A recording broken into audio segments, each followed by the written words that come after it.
Hey, Mayor. Hello, sir. How are you today? Good, good. So I think on those talking points, if you're comfortable with those, you can kind of run through what you might say and just see what reaction you get from the committee here, if that works for you. Sure. Or I'm happy to run through them as well, just kind of what we put together. I know Aaron had some input. But we wanted to make sure you'd wanted to testify. So we just wanted to make sure we hit what you wanted.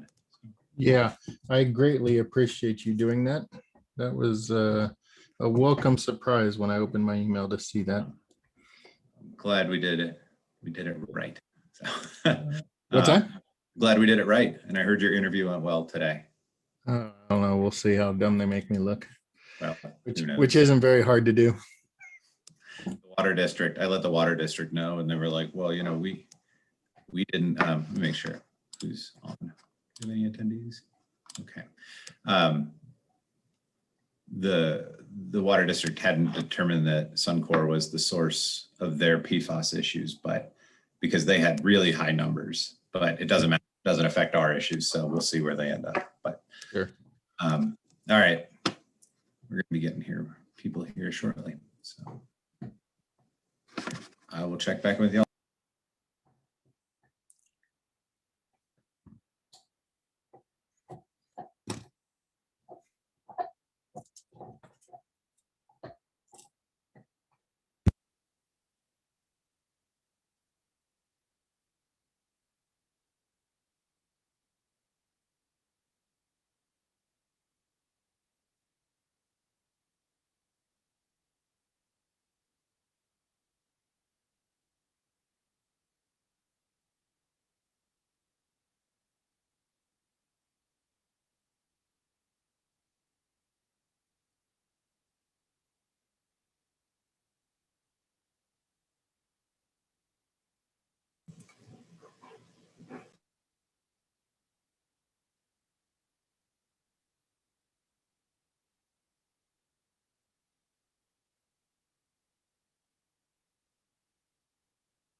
Good afternoon, Mayor. I clicked on the wrong option. Can you hover over my name and on the blue option, make me host? I accidentally made you host and now I can't reclaim it. Nah, I think I'll just keep that. Hey, with great power comes great responsibility. You are the host. All right. Thank you, sir. I appreciate it.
Are we still waiting on others at this point, or should we just let Aaron go ahead and get started?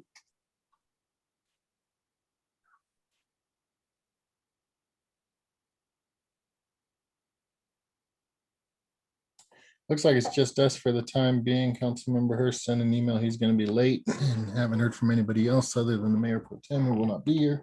So I would say the party is all yours. Thank you, sir. Aaron, we're just going to pass it on to you so we can get this meeting on a roll. All right, great. Thanks, Kathy. I'm just gonna close my door. There's some noise out in the hallway.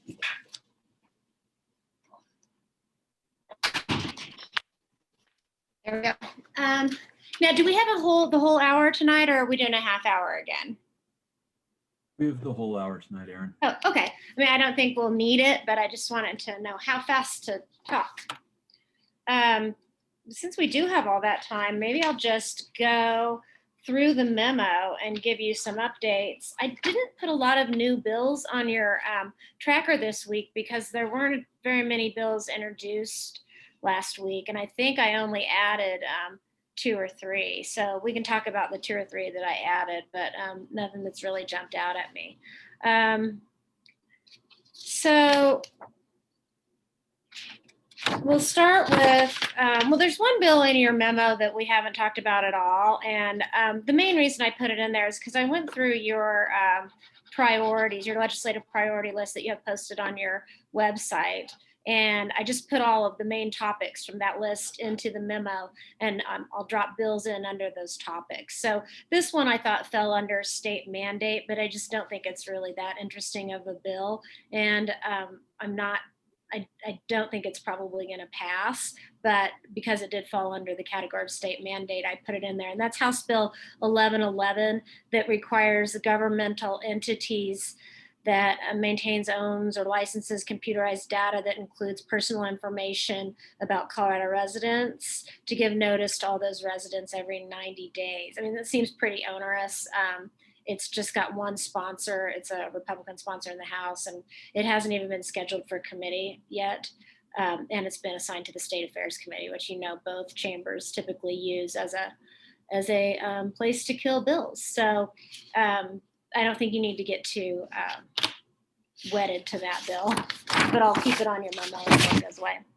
The housing bills that we're tracking, one is House Bill 1054. It creates a public or assisted housing benefit exception to the requirement that an applicant for any housing benefits verify lawful presence. And this was a bill requested by DOLA because they were having some trouble where they weren't able to give housing assistance to some folks during COVID who were coming and requesting some funds because they couldn't prove lawful presence. So this bill has made it through the House and was introduced in the Senate, where it will be heard in committee tomorrow. And then the next bill is House Bill 1117, which you all last week voted to support. And this is the bill that essentially repeals the Telluride decision and would authorize local governments to adopt inclusionary zoning ordinances.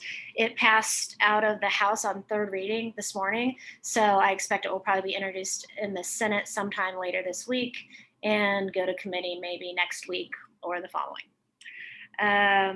A couple of education related, I dropped those apprenticeship bills that we talked about last week and under the category of education. One of them is House Bill 1007 that creates the State Apprenticeship Agency, and you all voted to support that bill.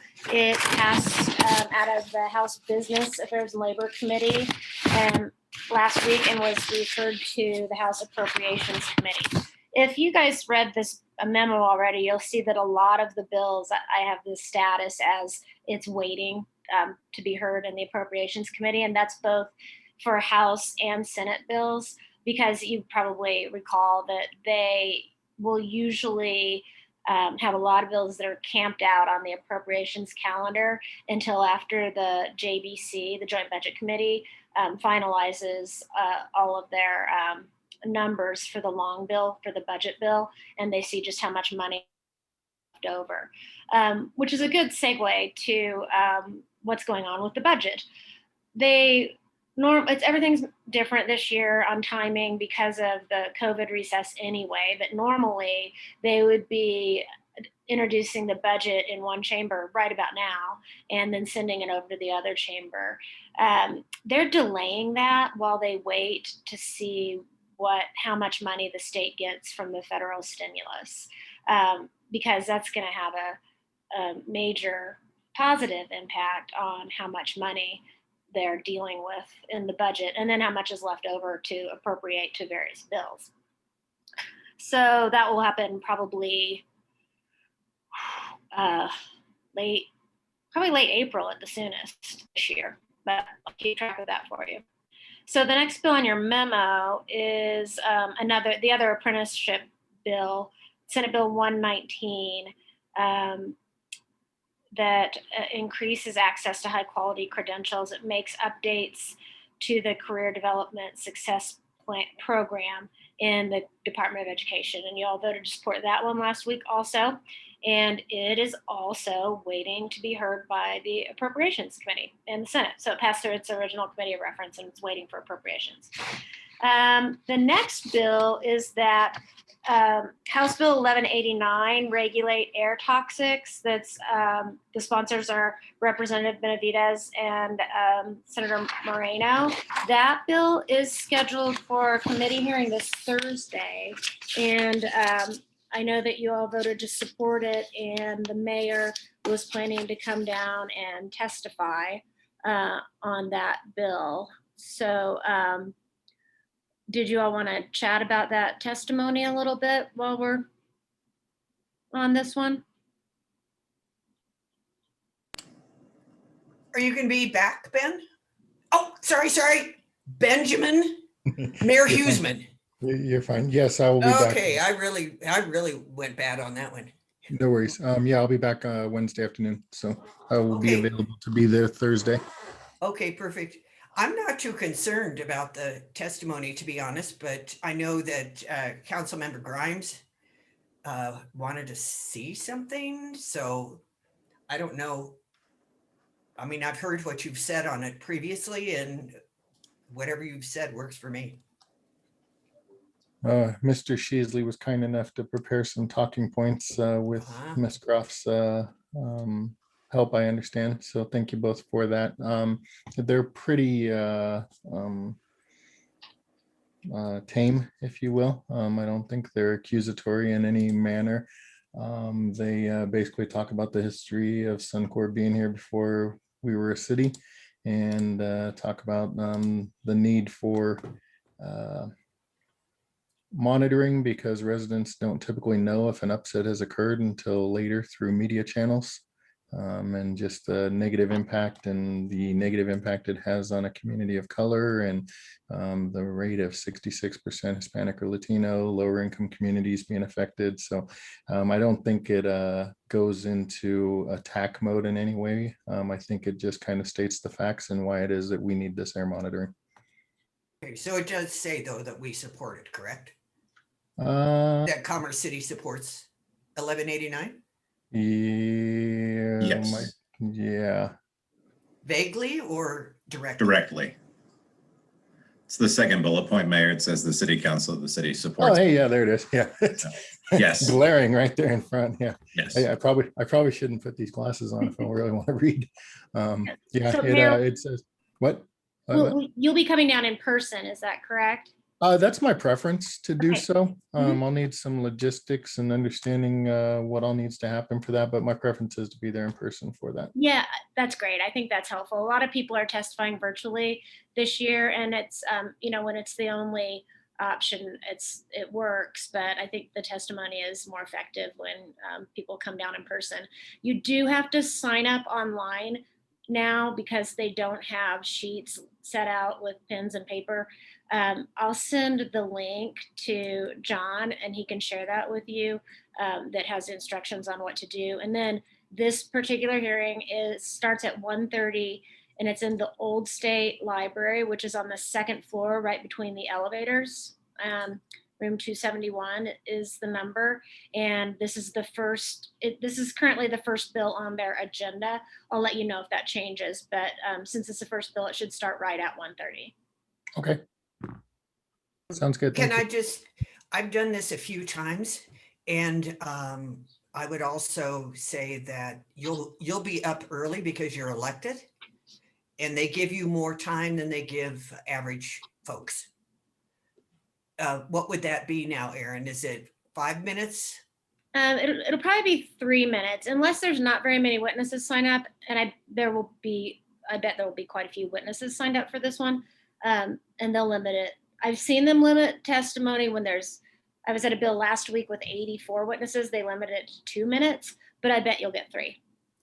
But what about electeds? Electeds get more time.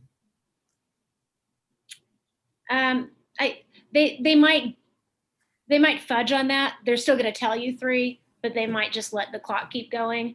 Okay, all right. Yeah. Okay, well, I will keep going through the memo then. The next bill under energy is Senate Bill 108, dealing with the PUC Gas Utility Safety Inspection Authority. We haven't taken a position on this bill, but I think we talked about it at our first meeting a little bit, though. It just deals with the PUC's regulation of gas. And increases the penalty cap from 100,000 per violation to 200,000. Allows the PUC to recover court costs and some other provisions. It is going to be heard in the Senate Transportation and Energy Committee tomorrow. That'll be its first hearing.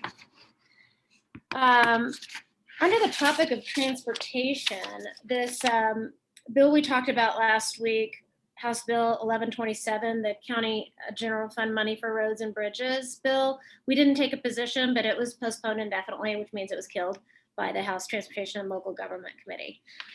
This reminds me that the big transportation funding bill that I mentioned a couple of meetings ago has not yet been introduced, but I think that it may be in a week or two. I don't know if any of you know more about this than I do, please chime in. But I also recently saw a very informative PowerPoint on what is going to be in that bill that was prepared by the group A Way Forward, who's been working with Representative Matt Gray and Senator Faith Winter, who are going to be the sponsors of this bill. Have any of you seen this PowerPoint? Okay, I'm going to send that to John to distribute to you too, because has all of the sources where they anticipate the money coming from, and then what they anticipate spending the money on. And I think that it's very helpful. So I will send the PowerPoint. I just got that today, so, and the link to testimony. All right. I'm sorry, Erin, can I Yeah. interrupt you one more time? Sure. Did you send out a document that shows the bills that you're talking about? You Yes, I know, how sent we them. used to have a spreadsheet? Yeah, so I prepared a memo that I sent to John that I believe he distributes to you. It looks like. Okay, and I'm not seeing this meeting on the city's calendar, by the way, It's on The- there. on I'm Legistar. I'm on the city website, and that's how I pull up the agenda, Susan. And then I'm looking at Legistar. I'm not on that. Yeah, Legistar doesn't have it. It's posted on Legistar. I can confirm. I'm looking at it right now. And as for the memo, I forward that to Annette to include in the CM update each week. Isn't today 3/25? 322, man. Today is 3/22. That could be my problem. It is. Details. Yeah. Okay. Uh, Sorry about that. That's okay. All right, what's next? Let's talk about taxation. House Bill 1077 creates a new legislative oversight committee concerning tax policy and an associated task force. And it's to review the policy considerations contained in all the tax expenditure evaluations that have been prepared over the past few years by the state auditor, and potentially recommend legislative changes. So it's just creating a new, a summer interim committee task force to talk about taxes. And Representative Benavidez is the sponsor of that. Still haven't seen any legislation introduced on special districts, but I'm keeping my eyes open for that for you all. Those are all the topics that fall under what is in your policy document, but there's a lot of other things that we always track, including beer and liquor. House Bill 1027, the continuing alcohol beverage takeout and delivery, you all voted to support that. And it passed through the House Business Affairs and Labor Committee and the House Finance Committee, and is also waiting for the Appropriations Committee. Another beer and liquor bill is Senate Bill 86 that is deals with beer delivery by third-party services. You don't have a position on this one, but it permits a licensed fermented malt beverage retailer comprising less than 7,500 square feet to use a third-party delivery service instead of its own employees and vehicles. This bill was in committee today and passed. CML was advocating for the delivery services to get a special municipal delivery permit that could be revoked if the delivery company had any problems adhering to standards and regulations. And they got that in the bill, so they're neutral on the bill now. And then the final beer and liquor related bill I have in your memo is Senate Bill 82 that deals with alcohol beverage festivals for tasting and sales. So this under current law, a limited winery or wine manufacturer can obtain a permit to hold wine festivals, and wineries are required to obtain a special events license with the municipality to serve on premise and a festival license with the state. And municipalities are not consulted when the state approves this license, they're only notified. This bill extends this privilege that the wineries have to other liquor licenses, including taverns, brew pubs, and distilleries. And CML advocated successfully that these licenses obtain a newly created municipal festival permit in order to increase the local regulation of the festivals. So they are also now neutral on this bill. And you don't have a position on that bill.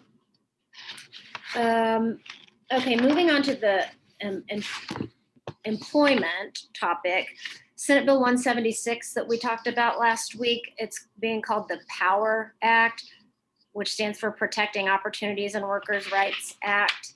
This is a employment discrimination bill that's sponsored by Representative Matt Gray and Senator Faith Winter.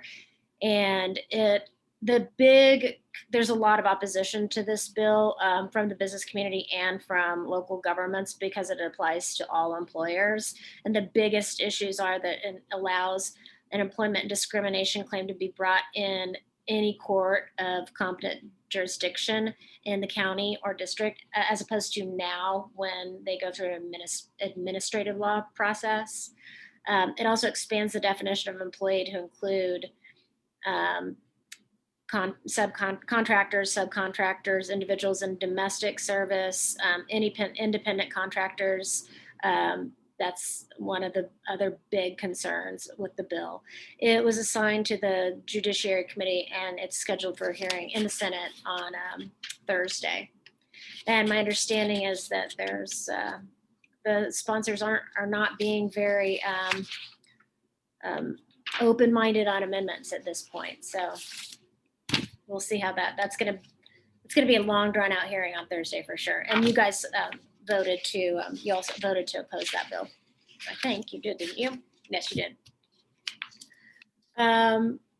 Next, up, House Bill 1051, we talked about this briefly last week, the public information on applicants for public employment, that you decided just to monitor it for now, and it will be in committee on Thursday also.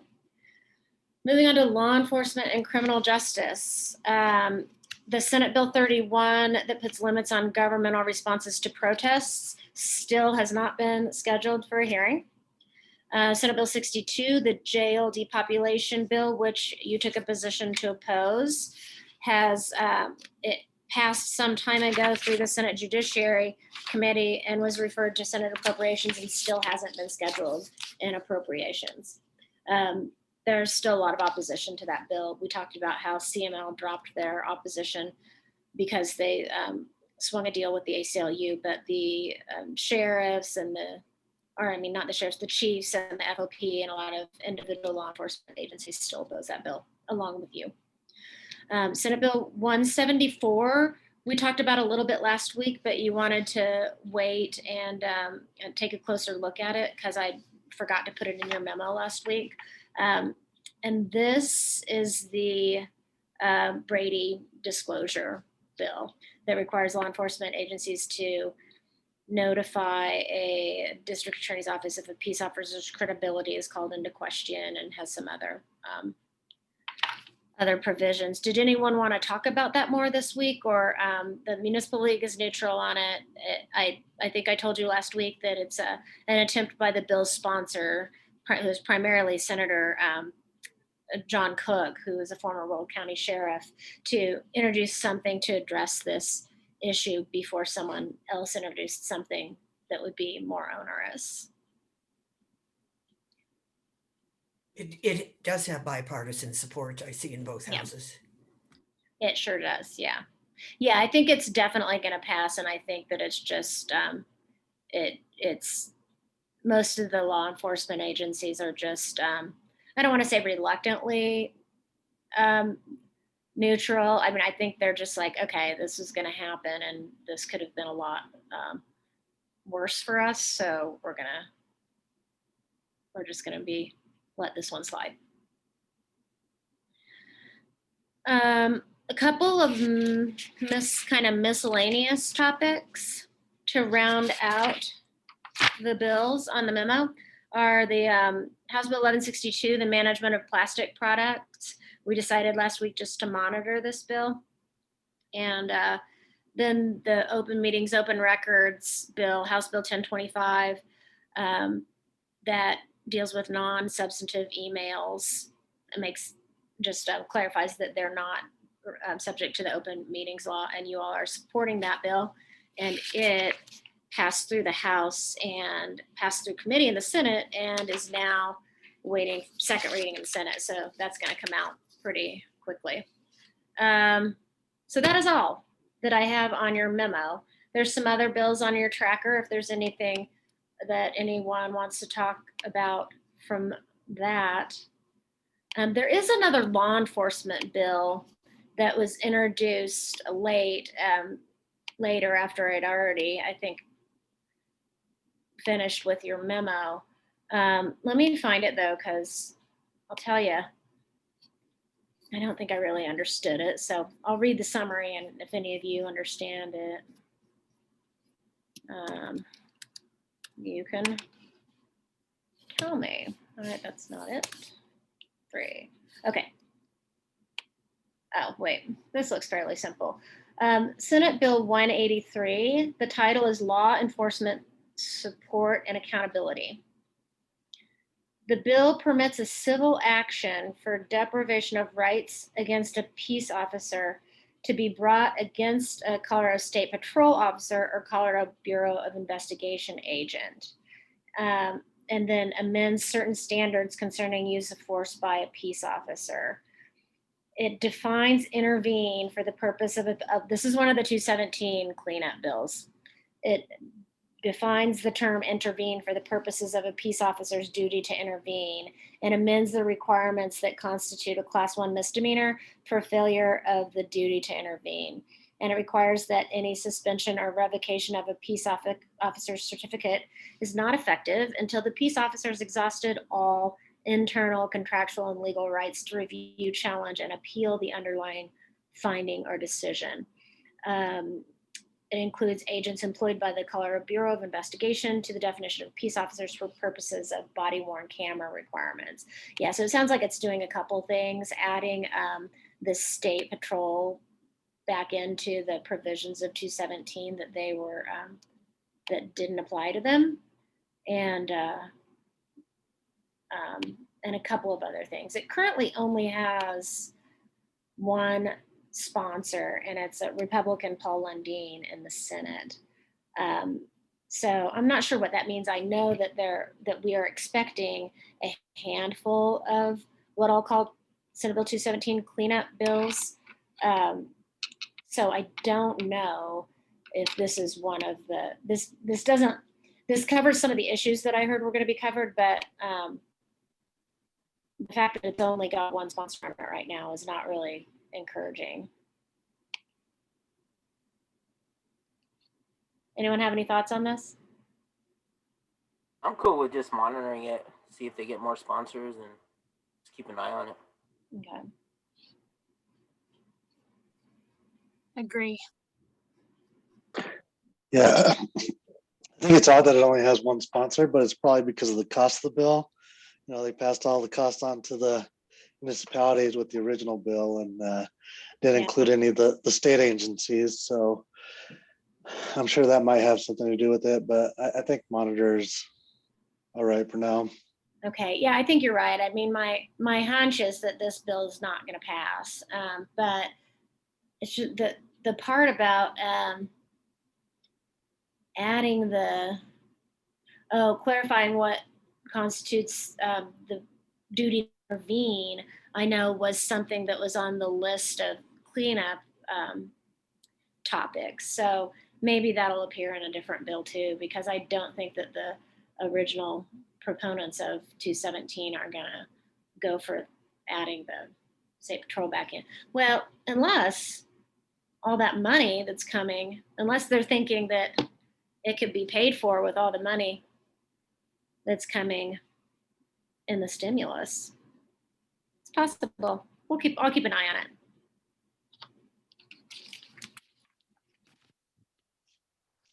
So that's all I have.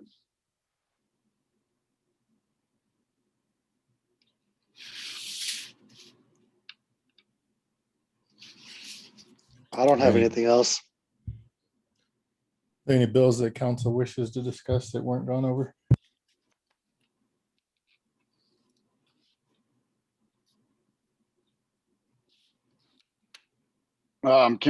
Did we talk about the transportation bill? I apologize, I was late. Oh yeah, I did. I brought up the transportation funding bill. Mhm. And yeah, you might know more than I do. I recently got my hands on a PowerPoint presentation that the group A Way Forward put together. And I think it's very informative. So I said I was going to send that to John that he could distribute to everybody. I don't know when the bill is going to be introduced, but I would guess in the next, we're not even halfway through the session yet. So Yeah. There's a lot of behind the scenes debating going on about, what they would ask to change, but I just am interested in everybody's position on that once everybody else has the opportunity to take a look at it. Yeah, well, I'll send that PowerPoint, and then it will be interesting to see what exactly the bill says, but we'll get a head start by reviewing what it potentially might say.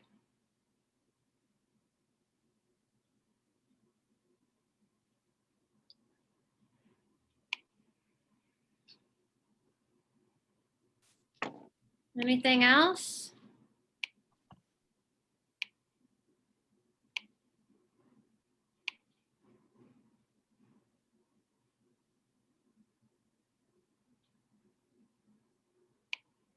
I think that's a no. All right. Well, I'll give you back 27 minutes of your lives then. Thanks, Aaron. Okay, thank you all. Thank you. See you soon. Thank you.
This is a virtual meeting using the Zoom platform. Members of the public can view this meeting live on Channel 8 or the city's website.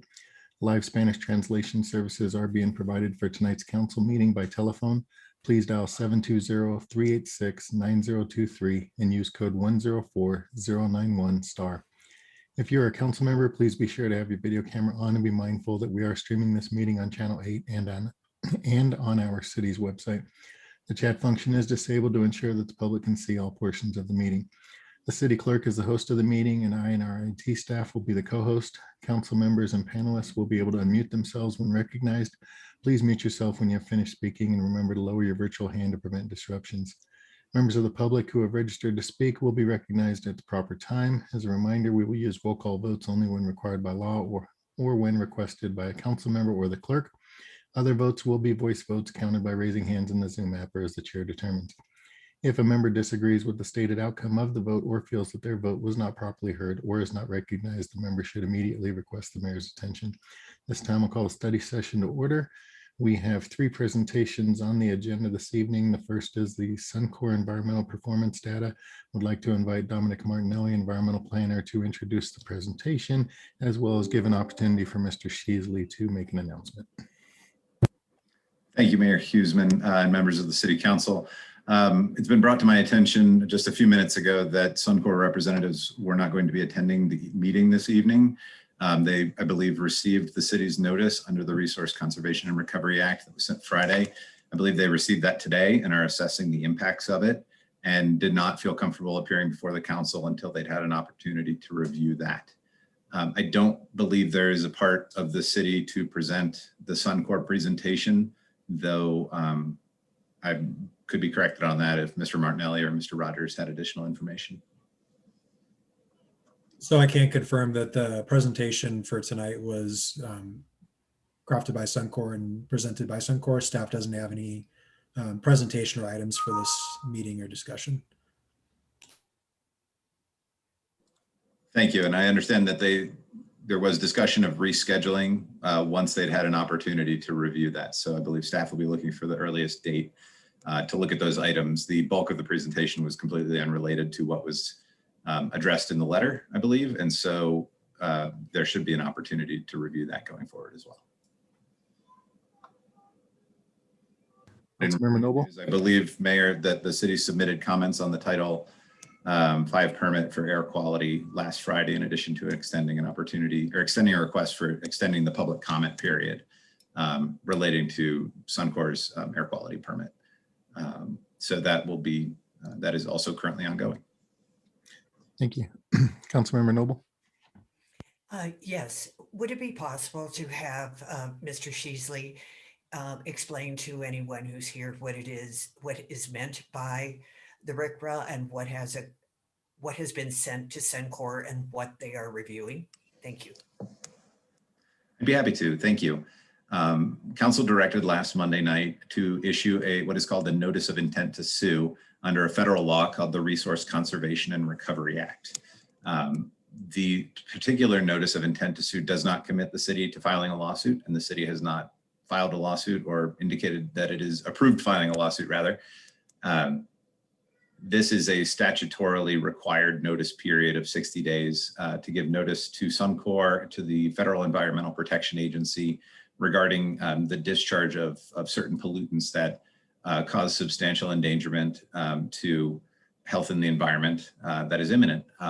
The city, based on reports from Suncor through CDPHE, identified the discharge of what are known as forever chemicals, PFAS, PFOA, into Sand Creek at elevated levels above the EPA's health advisory limit for the last couple of years. And so the next steps in this process are for Suncor to evaluate that claim. They are likely consulting with legal counsel and evaluating how they could respond. Suncor could address the matter directly and identify the source of the discharge and stop it. The EPA could intervene and take action, or if at the expiration of that time period, the city hasn't seen any action, could file a lawsuit itself seeking an injunctive remedy, not a penalty type remedy.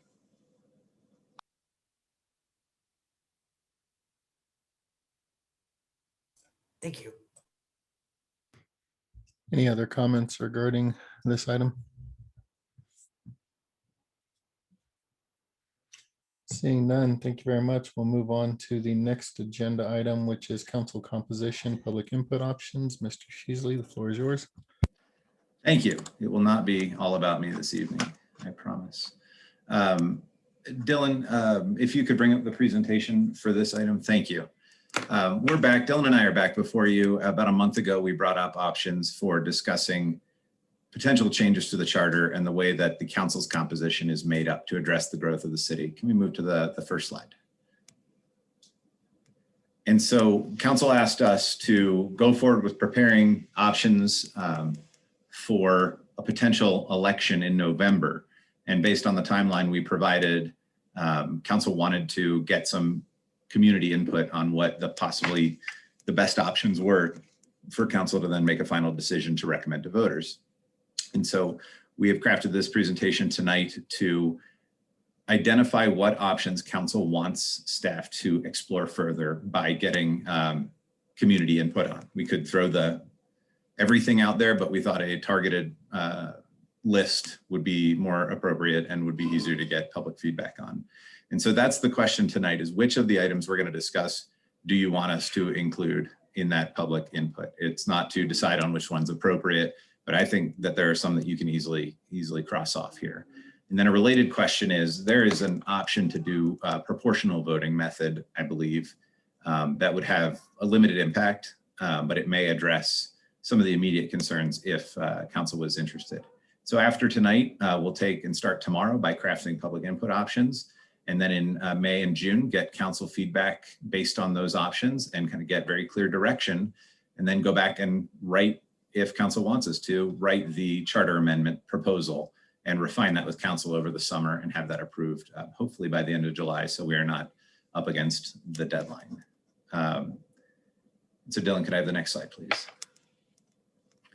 And so there are essentially 5 categories with some individual options that we're going to go through tonight. We're going to go through each of these individually after we look at some of the structures in general and the pros and cons of each of these as council requested.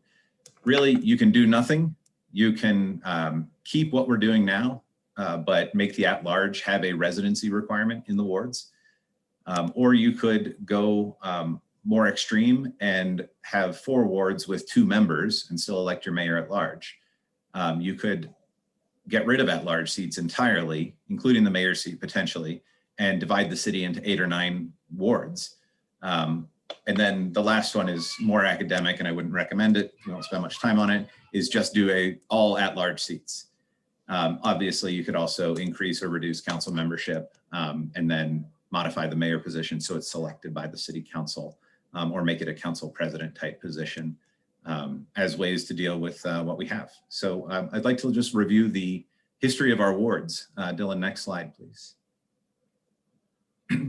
In 1993, I think this is probably what things looked like from the 70s on, from the beginning of the city in the 50s and in the early 70s when it was incorporated as a home rule city. You had 4 wards that were concentrated in the southern part of the city. These are the same maps, and I colored this by hand, so I think I got it right. But you had Ward 4 in the red there on the right side, and then to the north, Ward 3, in the middle, Ward 2, and then to the south, Ward 1. This was when Commerce City had not grown to the north much. This, as you can see on the right, extended a little bit further north than I've shown here, but not much further north. Next slide, please. And after the next redistricting, following the 2000 census, we saw, and all of the annexations in the Northern Enclave in the late 90s, you see now that Ward 3 has expanded all the way beyond E470 and all around the city, whereas the other wards kind of remain largely the same down in the southern part of the city. This is because the population in the north was not yet sufficient. But then jump to the next redistricting after the 2010 census, we get to what we know now generally. Next slide, please. And then this is 2013. And then the final slide, the next slide, Dylan, will show you kind of where we are now. And it really is unchanged since 2013, where you previously had 4 districts, 4 wards, and an at-large electoral pool. in the very southern part of the city, you now have essentially 1.5 wards. And everybody's aware of this now, and that's why we're here discussing this tonight. We're going to continue to see this Ward 1, 3, 4 shift to the north. And so it's likely that Ward 2, after the next redistricting, will extend up to or past 88th Avenue potentially. And then the other wards will distribute out to where the city is now developing beyond E470. Next slide, please. I'd like to go through some of the 3 types of structures that you could see and see what other people do. Commerce City has a mixed structure, but a lot of the cities that we've surveyed in the Front Range and around the state have ward structures of varying sizes. They're listed here. A lot of those are not as big as Commerce City's. 9 is a very large number based on what we've surveyed. Most of these have a mayor elected at large, but they have entire ward structures here. You do see some growing communities like Lakewood and Fort Collins, Thornton to some extent, all are growing in a rapid way. Lakewood is interesting because they have a federal installation much like we do, and they have extended far from where they began out towards the foothills. And so they may be dealing with some of the issues that Commerce City is as well. When you have a ward structure, you're looking at typically a more diverse representation because you're able to carve out geographic areas and communities of interest and areas where different minority groups may live. That academic studies that I was able to find showed that that's effective if those groups are motivated to vote and they're concentrated in those wards. If they're all spread out, the dividing into wards doesn't make sense. Downsides of all ward structures is there is a potential susceptibility to vote trading, where people in wards will band together and trade off votes for things that will benefit their ward the most, or interest groups pushing one ward over another. Another significant downside is that you would be redistricting every 10 years for sure, as we are now. And there is a potential for gerrymandering if we were to get into really nitty-gritty structures for this. Next slide, please. On the other hand, you have at-large structures, which are decreasing in popularity because of the reasons that council's identified to some extent. These are the communities that I was able to find that use an all at-large structure now. And you're not seeing communities that are growing super rapidly. Obviously, Parker is. Parker, though, has a charter option where the council can decide to split their at-large systems into wards. So as they grow, they may recognize that wards are important to have. At-large structures are more expensive, and there are more barriers to campaigning and organizing in an election there. And you could lead to excluding groups. As with ward structures, if you have dispersed groups, then you would not see necessarily that effect of dilution of voters and impact on those communities of interest, because they wouldn't be able to influence a ward structure anyway. The positive is that they don't require redistricting ever.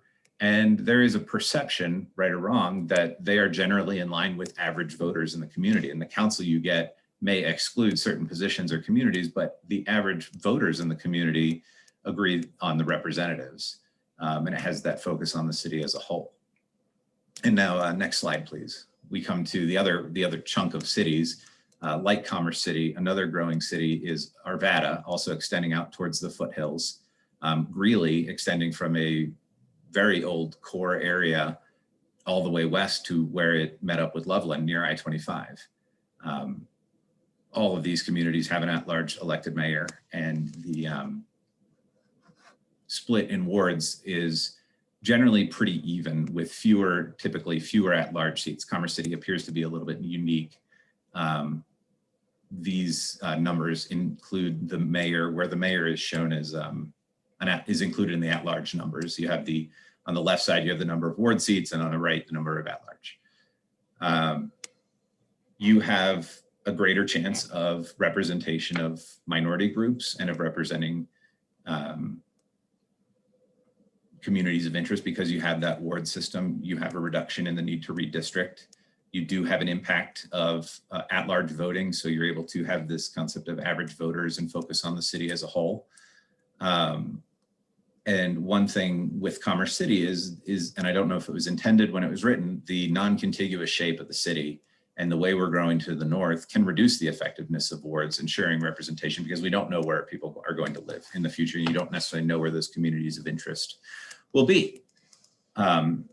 So before I go on, are there any questions generally about these? We're going to go through how you could change and pros and cons of each first, but I want to make sure I'm checking and see if there are any questions on these facts. I'm answering everything perfectly. So, okay, Dylan, next slide, please. Okay, next concept I want to introduce before we go through those items is how we could possibly address the issue that council's identified by changing how we vote. Right now, we do plurality voting. People vote for as many seats as are open in a ward. That's one. One seat is open, so people vote for one. In mayor, same thing. But for the at-large seats, every 2 years, we have 2 seats open and people vote for, cast 2 votes. Proportional voting is gaining popularity, and it can reduce some of the impacts of at-large voting where you see people being excluded potentially.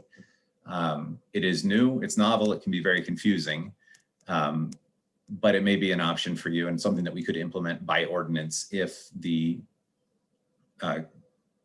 county elections officials agree that it's something that we can do and that they can accommodate. We could implement it for the at-large races in 2021. There are 3 options: ranked choice voting, where you vote on all candidates in order of preference. There was a state law passed last year and it's being amended this year. It's pretty onerous. You have to do an education campaign and the city clerk has to count the ballots. It's been adopted in a couple communities recently, but it's also been abandoned by communities recently and 80 years ago. So I think ranked choice voting may be a little premature in development for us here. Limited voting is the option that may be possible for you. You vote for fewer the number of seats. You say there are 2 seats open in an at-large race, so everybody can cast 1 vote. And so candidates that don't have as much reach might be able to access electoral victory in that way if everybody only has 1 vote for those 2 at-large seats. And then cumulative voting, everybody can vote for, has as many votes as there are candidates, but you get to distribute them. That is far more complex and not something to get into. So keep that in the back of your mind. It could be a very progressive way of doing some things. So now I will go through as rapidly as possible, the 6 options I've laid out. So the first one is do nothing. It's not confusing. We don't have to have the cost of an election, which I believe could be multiple tens of thousands of dollars. It has its downsides, but it has its positives. And it may also be appropriate for council to consider that the manner of representation on council should shift as the population growth shifts, so that people are represented appropriately and you don't diminish the voting power of where people are living. But it would diminish geographic representation where you can ensure that a representative is coming from an area. Those disparities will be likely enhanced as we go forward. So I don't think status quo is an option that this council has expressed much interest in, but it may be one that you want to share with the public to see what kind of feedback you get to see if this is worthwhile. Next slide, please. This is the same option, and we brought this to you last time, where you have essentially what we have now: 4 wards, 4 at-large seats, and a mayoral seat, where the 4 at-large seats, residency in a particular area of town, probably like the ward boundaries, is required to be elected to that seat. It could be a little bit confusing. We'll continue to see some problems because the city's going to grow and the wards are going to grow. And there may be additional problems associated with how the ballot could be confusing here. And we're not really solving the problem with that. Obviously, with this one as well, you could adjust the mayoral seat as well and make a 5th at-large seat with a 5th district. So there's lots of variations in here. But the third option is to go to an all-ward system with 4 wards. It would be a little bit less confusing. You'd just be getting rid of the at-large seats, and then you'd be having an election in each ward every 2 years. So you wouldn't have any of the downsides of at-large systems, but you also would not stop the shifting of wards to the north as we redistrict and as the city grows. You could also add a 5th ward there that would only have 1 representative, or this should say to 10, but then you'd have an even number of seats and probably not something you'd want to do. Next slide is the option that may be more attractive to really deal with what council is wanting to get at, and that is to remove the at-large seats entirely, possibly including the mayoral seat, and doing 8 or 9 wards in a system. It is simple. You will have the most likely opportunity to preserve those communities of interest and ensuring that there's geographic representation in the South. Campaigning will be much less costly, but you would be in the world of redistricting, and you would be in a world where people would have to behave themselves very well and ensure that they represent the entire city. And you could also have an option, as some cities have done, to increase the council size by ordinance and move out of the charter. That gets a little difficult because this is a significant thing, and I don't necessarily know that you want to do that just by legislative act. The 5th option, I will not really get into this. It's the at-large concept where everybody is at large, where you don't have redistricting problems, you don't have vote trading, but it'll certainly be confusing. There'll be much more barriers to access. So I don't recommend that one, but it is an option. And then the final option is to talk about proportional voting. You could avoid a charter vote, at least in 2021, if you wanted to try and implement this by, for at least the at-large races, on the limited voting concept, where everybody gets fewer votes than there are open seats. And then you could use that time to study additional charter changes. We don't know how that'll affect. We don't know that it's going to work, and it may be very confusing for the history here. So that's a lot of information. I'm happy to go back and touch on any of these. Next, the final slide is just to kind of remind you of what I've addressed here. And I'd like to see if council has questions or comments on which ones we should take back to the public to get input on.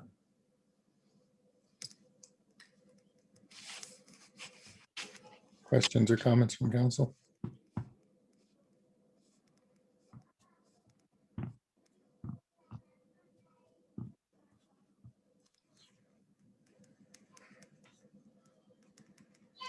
Also, if we've missed the mark completely, I'll take that too. Councilmember Hurst. For me, just to close out the discussion, I think you gave a lot of good options. You know, I worry about our original discussion, just because I really do think the wards are going to change so much after the 2020 census data comes back, just because of population shifts. That I think I have to really think this one through, but I think initially I'm thinking towards an 8-ward system. But I'll dig into this presentation again and really work some scenarios out before I push forward. But I appreciate you giving out the pros and cons and the options, because I really think this is a good discussion to have. Councilmember Wadiola. There. Robert, in the 8 to 9 ward option, what are the population to make it a ward? Is it a set 10,000 people, Ward 1, 10,000 people, Ward 2? What does that look like? Sure. Constitutionally, we need to have a proportionality between all the wards. And the deviation is, I believe, 10% that courts have recognized is acceptable. And so I'm not going to say numbers here as much as I'm tempted to, but you have deviations up to about 10% between any wards without getting into problems constitutionally. But could we limit that number constitutionally? No. You cannot have imbalanced wards, population in wards, because then you're devaluing the vote of a person in the ward that has more people in it. Okay. And then could you go to option 3? Oh, I could put it up in my. That was all wards with just keeping the 4 wards, but elections every two members per ward. Right, and with that one, and I don't know, and I'd like to get other people's feedback. That one seems the I guess the more representation, because say Ward 1 and Ward 2, they're our core city. Now they have two people for each one, and Ward 3 will have 2, Ward 4 will have 2. So how is that not a good option? Like, isn't that, I mean, again, you're shaking your head, Councilmember Hurst, I'd like to hear that. How is that not a good option? Do you want me to answer now? Because Councilman Guardiola, the only reason I'm shaking my head is because after 2020 census data comes, what if Ward 1 or Ward 2 just is all of South Commerce City?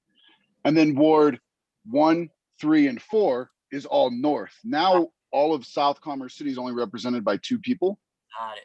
And all of the north is represented by the rest, besides, you know, the mayor having an at-large. But makes sense. That's what I worry about, is because even if the north grows, say to 60,000 people up north and, you know, 30,000 people down south, those wards are going to continue to shift to make the one that's covering South Commerce City kind of larger in area, but only 2 people are representing it plus the mayor. And that's what I worry about if we're trying to really ensure that the South gets never gets left out.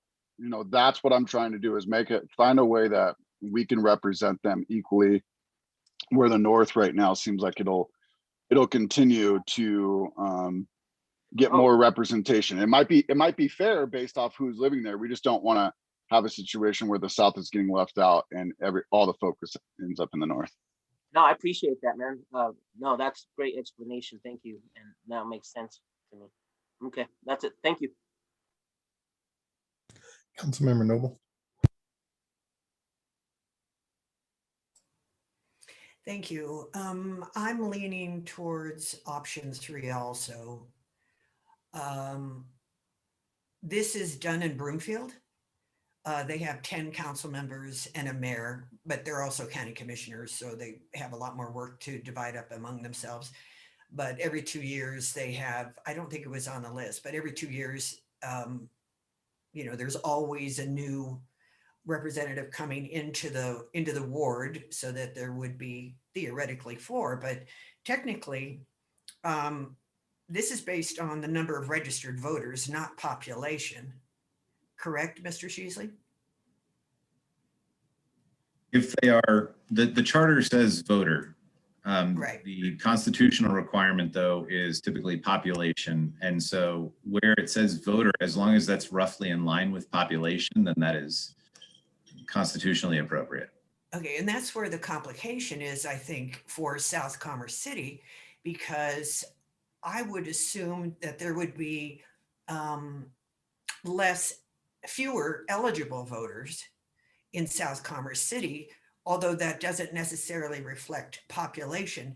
So we need to know what we're talking about here. What will be our definition going forward? Because that's going to matter. The census will be based on population. The number of voters is based on something else entirely, which is actually registering to vote. So we need to all be on the same page for this to make sense. Right. And registering to vote could be eligibility or actual voting. And so what has historically been done in Commerce City, Dylan, correct me if I'm wrong, is that the city has relied on population to draw wards. And I believe that we'd clarify that in the charter with this proposed amendment. Okay, and I was reading the Municipal League of Colorado's material on this, and it says that in order to do this kind of thing, especially if it comes to redistricting, which makes sense, actually, to do some redistricting, is that needs to wait until after the county does their redistricting. That was the description in the Municipal League's materials. Are you familiar with that, Mr. Sheasley? Yes, that is common, and I think that's typically what the city would do here. As a home rule city, though, the standards applicable to how they redistrict would be different from those in statutory towns and cities. And so we have redistricted in intervening periods. Doing it consistent with the way the county does it is to make sure that your election precincts line up, so you don't have overlapping. You don't have wards in multiple precincts and then have to print additional ballots. Right. And so I had a sixth idea, which is fewer council members. So that let's say there were only 4 council members and 1 at large, whether that's the mayor or whatever else you want to call it. But let's say there's 4 wards. So that ward, I don't know, I have no idea why they made Ward 2 at the bottom when it used to be Ward 1, not the bottom, but the south end of Commerce City. They moved it. For some reason, they shuffled it so that Ward 1 ends up being in the north. That makes no sense to me. But let's say that the ward that represents the south would only have to convince 1 or 2 other people of a point of view for a vote.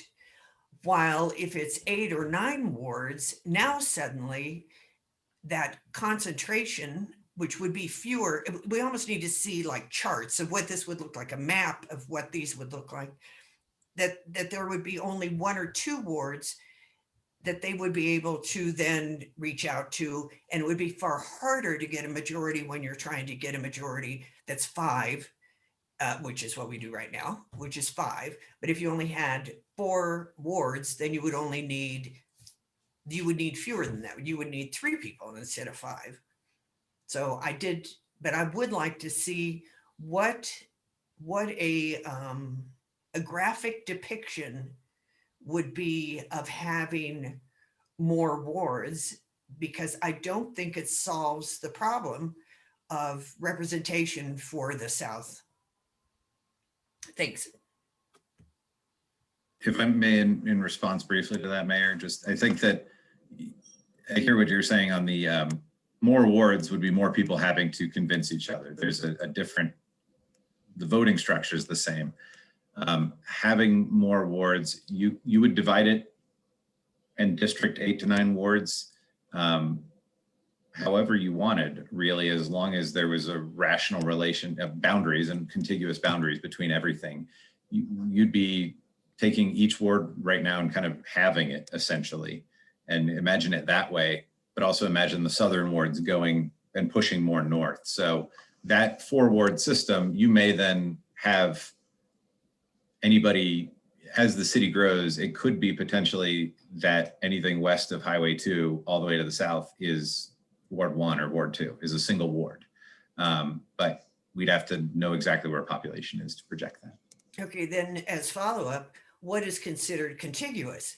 We have a giant hole in the middle of Commerce City that doesn't make things contiguous. You could draw a line horizontally through the city and suddenly you have new wards, so that the east side and the west side are 1 ward, but you have the Arsenal smack in the middle of it, and that isn't contiguous.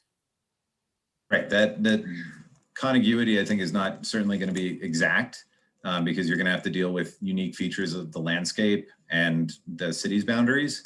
A court or anybody challenging it would look at the impact on voters and impacts on populations. And probably if something is so absurd, so if you had all wards started in the south and then traced all the way up to the north and then expanded, you probably wouldn't get away with that because you'd also be diluting votes in the south most likely that way. So one final thought. So we have to follow the L shape, if you will. Are you thinking that you could have a property, you're suggesting that something along 56 in Quebec could be in the same ward as something at 81st and Tower? That's all I'm wondering. Right. I just want to know whether that needs to be eliminated as an option. It's possible. Your wards may end up looking like that. You could do it horizontally that way? I think it's possible. Yes, I think. Okay. All right. Just yeah, want I to know think if that was on the table. sure. All right. Councilmember Alan Thomas. Sorry. Thank you, Mayor. And thank you, Robert, for the presentation. I was confused on option 3. Is it possible instead of the 2-year terms, could it be 4 years? Is that an option if for option 3? Yes, the terms would still be 4 years, but they would be staggered. So if you have 2 representatives in each ward, somebody would be elected in, say, 2021, they would serve until 2025.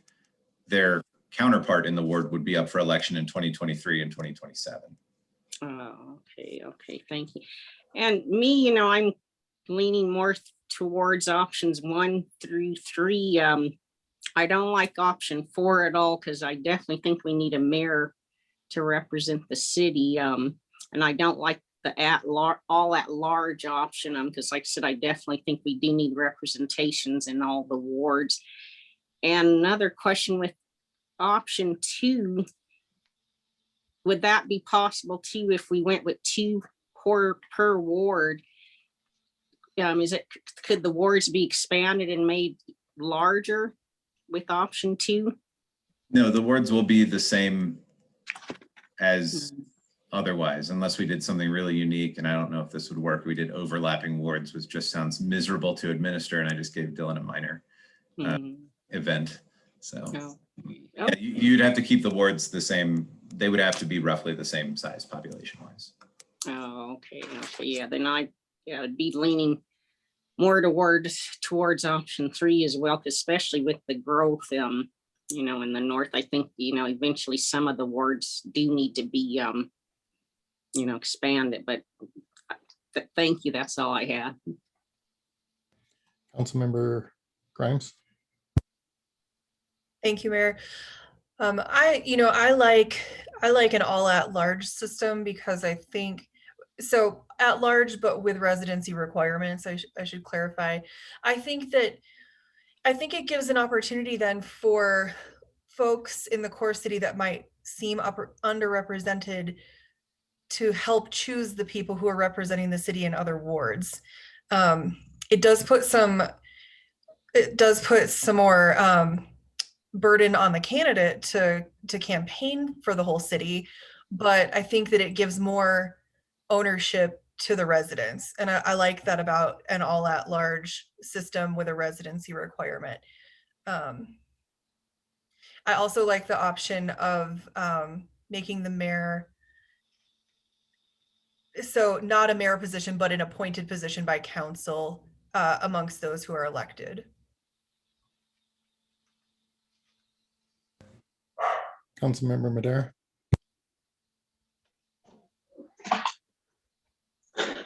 I think I'm more for eliminating the all at large. I think you get into a little bit of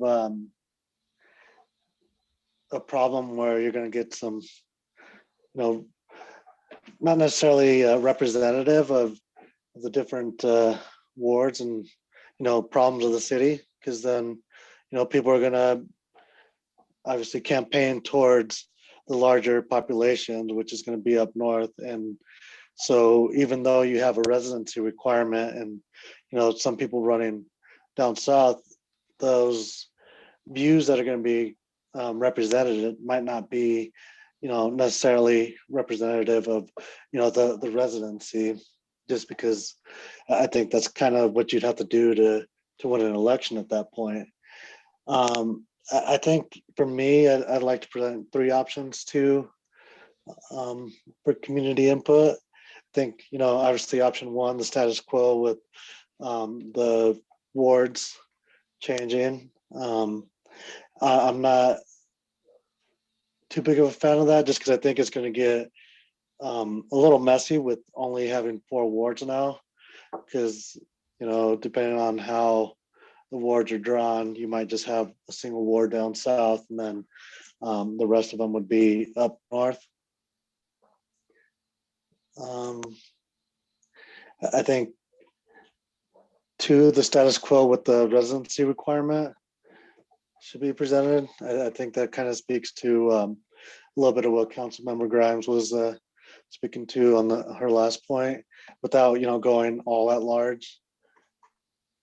And then I think for option 3, or I guess it would be option 4 in the presentation, having more wards.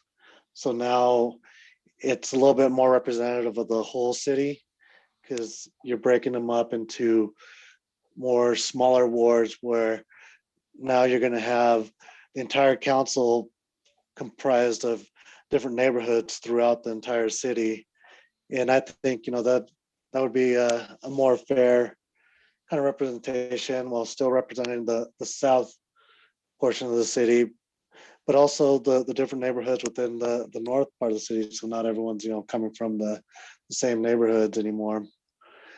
So those would be like my three to present for community input.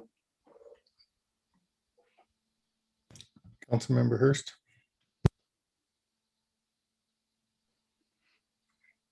Yeah, I think this is a good conversation because it is going to be tough as we're trying to forecast growth, I think, at the same time, and then also make some assumptions on how people act during the processes. And so, I think there's some value in the system that we have right now. I'm not, and the only reason I say that is because it is a balance, but we obviously see a challenge in the population growth and how it's changing representation for the South. And so the thing that pulls me in the direction of the all, like everybody going to an at-large system is the accountability piece. You can't hide if you're representing the whole city. You can't hide in your ward and just have like a group of people that support you, so you're going to continue to thrive in elections. But the rest of the city may think that your policies are not supportive of them. And so I like that accountability piece from the all at-large bid, but I also think it is quite challenging to ask somebody who doesn't have the resources to come into the race and support, and to kind of put up signs and do all the other stuff that it takes to campaign for the whole city, especially as we grow. It just becomes more and more expensive, which could lead to barriers of entry for people who may want to participate, if you will. And so it's going to be a tough one to balance. That's kind of why I like where we're at right now. I think understanding where the boundary lines may happen after the 2020 consensus could change my mind on that. But there's a lot left to be learned from my point of view, just because there's pieces and good arguments for a couple different options for us, and we're really going to have to figure out which one we'd like to prioritize, because right now I like the balance where we're at. Councilmember Smith. So I have a question about option 4, the all ward. Would it be 8 council members and the mayor, or just all council members? So with option 4, that's I think we should look at it as a more ward concept, and it could be done in many ways. It could go anywhere up from 4 to 9, or you could make 20 wards. So it could be, I think the way we may present it ultimately to the community for public input is, should we increase the ward numbers and then separately have a question about the mayor position? So it's really either or for 4. Gotcha. I'm a big fan of option 4, just because gives, I don't know, more representation for everywhere. Councilmember Wadiola. Mayor, I definitely think another question, should we have the mayor or a council president? Since the mayor has no more authorization or power than any council member, I think a council president makes more sense. I know Councilwoman Alan Thomas said, we need a mayor to represent us, and I definitely agree. But I think the council president could do that role also, and it should be elected by their fellow council. So I would like to see that question to the community. Would they want a mayor? And really define and educate, because I think it could get confusing for our residents, what a council president and how they would be council president would work, and the understanding that the mayor has the same rights as we do. So the council president would be selected. So I think it has to be very clear on the mayor's role, council president role, and that. I agree with it's hard. I think for me it would be option 2, 3, and 4 for resident input. But another just point I want to really stress, Robert, is these have to be very clear when we send it out to our residents. Very clear. I mean, almost kindergartner clear, that a student can understand, okay, this is what it's going to be. Because it could be very lengthy and a lot of words. And so I that's my biggest fear, is that it has to be so clear that someone young could understand it. This is what we're going to do. So so I would go for 2, 3, and 4, and then the question to have a mayor, council president, or a mayor. Councilmember Noble.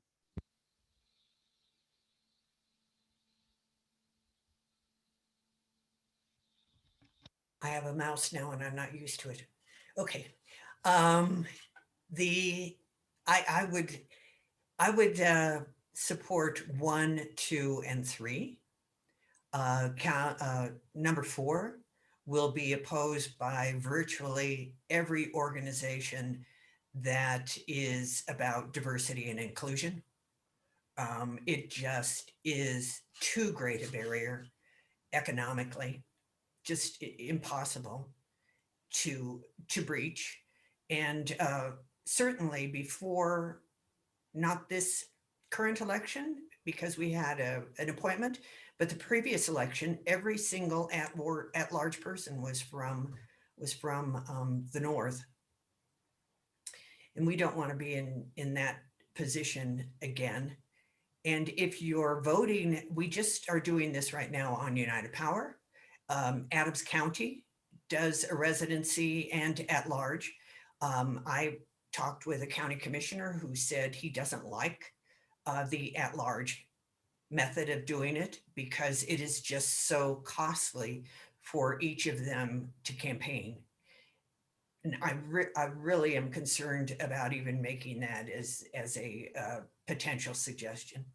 And I think that it's important to also consider some of these voting methods that you put forward, Robert, because that's really one way for people to be able to participate in a way that they haven't been able to participate before. So if you're doing ranked choice, for example, then somebody who has more votes than anybody else at a particular level, like level 2, could become the candidate. I mean, could become the elected person. And it doesn't have to be the one who comes in first, but has the fewest votes or has less than a majority. So I think that proportional voting of some kind is something that would be worthwhile putting forward too. But again, as Councilmember Guardiola said, it needs to be made very simple. And as I noted before, I think pictures help too. If you can actually see what this would look like, it would be helpful. We may be premature. We may really need to be waiting until after the census, because it kind of doesn't make sense right now. Thank you. Councilmember Hurst. To add on to my kind of support for where we're currently at for the balance reasons, I'm not opposed to listening to changing it to 5 wards and having 3 at large, or 6 wards and having 2. That way we do have some more concentrated representation. You can really have 2 wards still in South Commerce City, and also have that availability to have at large come from there. And so you could get more representation coming from the South in that situation. So again, I what I'm looking for is balance, but also to solve some of our worries about, as the city grows too much, the South gets left behind. And that's really what I'm trying to figure out, a way that we can fairly address. It's going to be tough to do so and then not be lacking in another area. Councilmember Guardiola. Yeah, a follow-up for Councilwoman Noble. You said you're opposed to option 4, the 8 and 9 districts?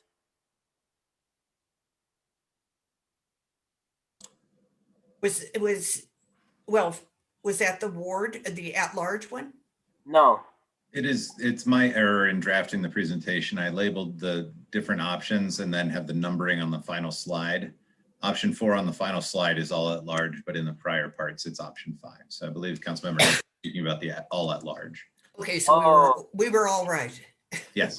Okay, so it depends on what you're saying here, but it does give me a chance to say something I completely forgot, which is that the more wards you have, the more you get into the New York City borough system.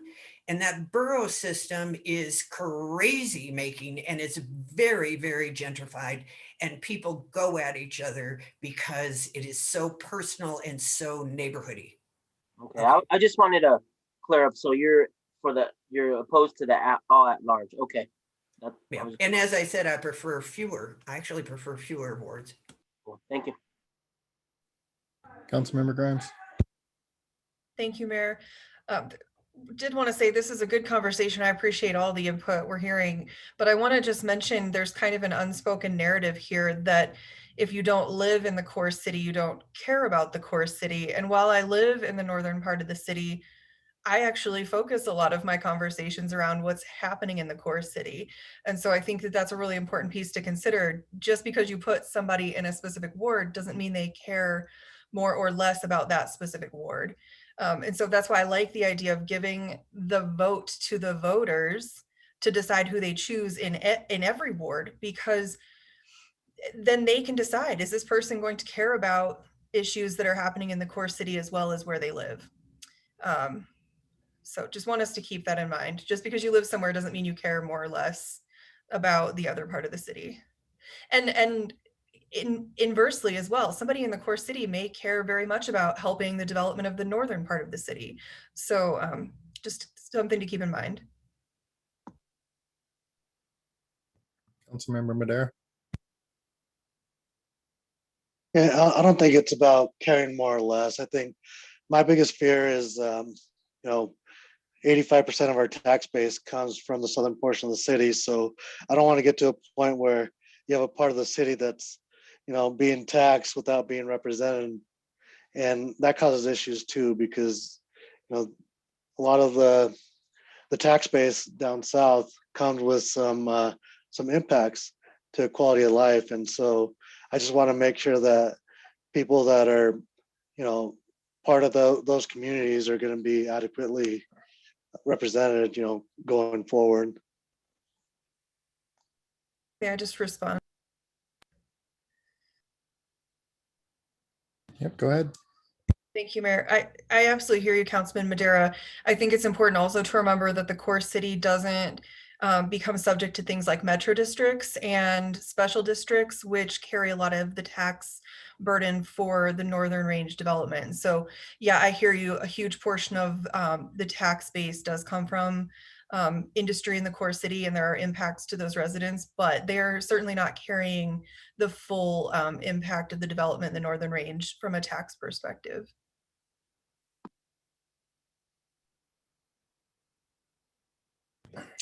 Mr. Sheasley, I want to thank you and Mr. Gibson for your time putting together this proposal. I think that you've laid out some very good options. I'm not going to say what my preference is, because my preference is to see all these options go out to the community and allow them to give us feedback on what they think is best for their city, rather than us dictate to them what decisions we think they should make. One of my biggest complaints about things is there is nothing in life that you can purchase that hasn't been pre-approved by somebody else for you to do so. So the last thing I want to do is say I pre-approved these options to go out for you to choose from. I'd rather every option go out there and let the public decide which option is best and come back to us with how they want us to proceed. That's my preference. Any follow-ups?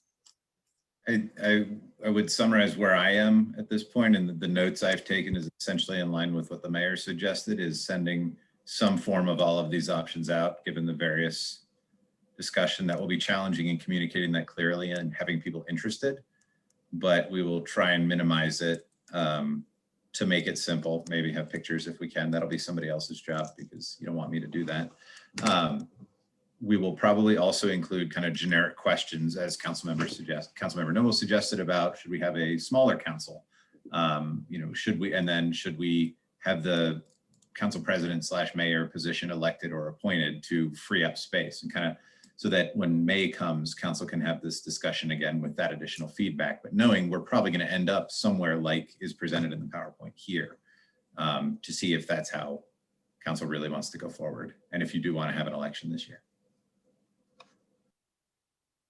Councilmember Noble, you wanted to follow up? I did. Thank you very much, Mayor Huseman.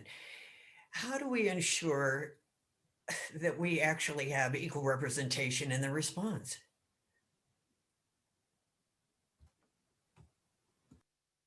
We are doing an unscientific survey using existing city resources, is my understanding. And so the response you get is going to have to be taken with a great degree of, many grains of salt, I guess, because it could be overly influenced by people. We may ask people to identify where they live, but you don't know anything else beyond that. And if it's not, as some council members have noted, just geographic, ultimately council's going to have to make the decision based on what they believe is best for the city and put one option out there, because the one option is going to be the one that's on the ballot. And if that doesn't succeed, then you might try again. But that's, you will ultimately have to whittle this down to one. If we have some idea of where the votes are coming from, that would be helpful, or we'll find ourselves in the same pickle that we're trying to get ourselves out of.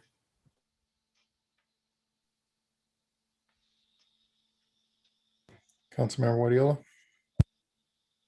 Yeah, I think that's a concern because, I mean, we know that there's more engagement up north, and that's not saying that our folks in the core don't care, but there's different circumstances. So we're going with all this, and we might just get the core giving us feedback. And I don't think that's right, that our council, we take that feedback and say, well, it's kind of, you guys are out of luck. So I think as we all represent people in the city, the at large, the whole city, the ward, that it's our job to make those tough decisions and not just throw it out to the city.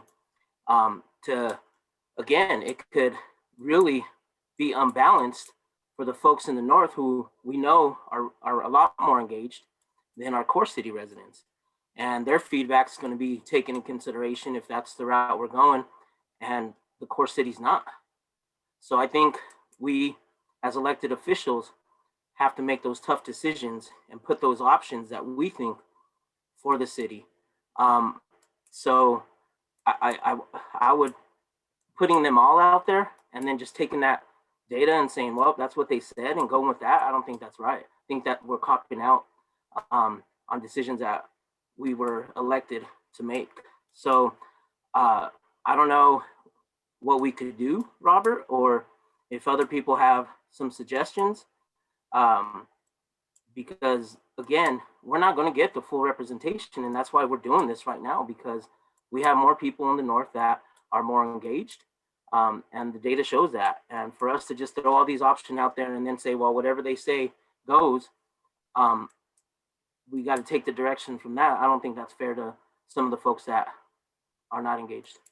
I think I may be able to steer this question a little bit. I think the comment about seeing what comes back is to see what the input is. I think council's still gonna, and I think everybody recognizes council has to make that independent decision, and individual people can decide to vote for or against something based on what they believe the rest of the community actually wants.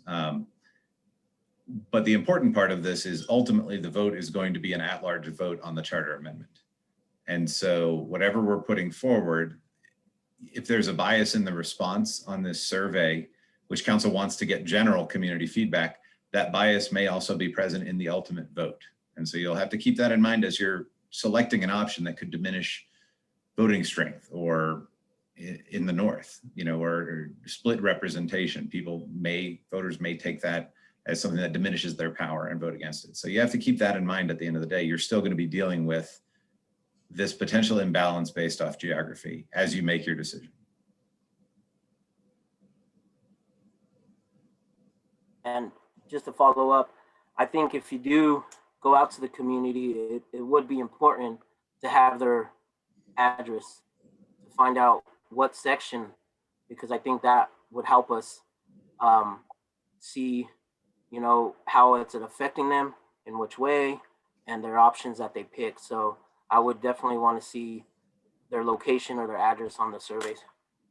We will do our best to do that. It is, like I said, it's existing resources, not something that was budgeted to go out and do this scientifically or poll people or go door to door. It is, I believe, going to be in the connected. It's going to be on social media.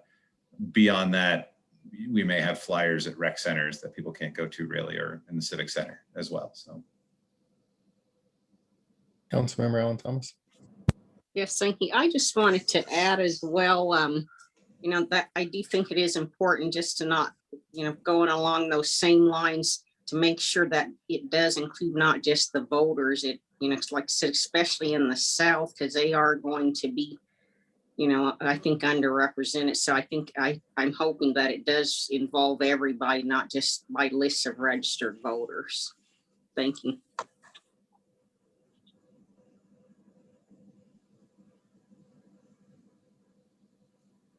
Councilmember Grimes. Thank you, Mayor. Robert, if there was money allocated for better canvassing, is that something we still have time to do?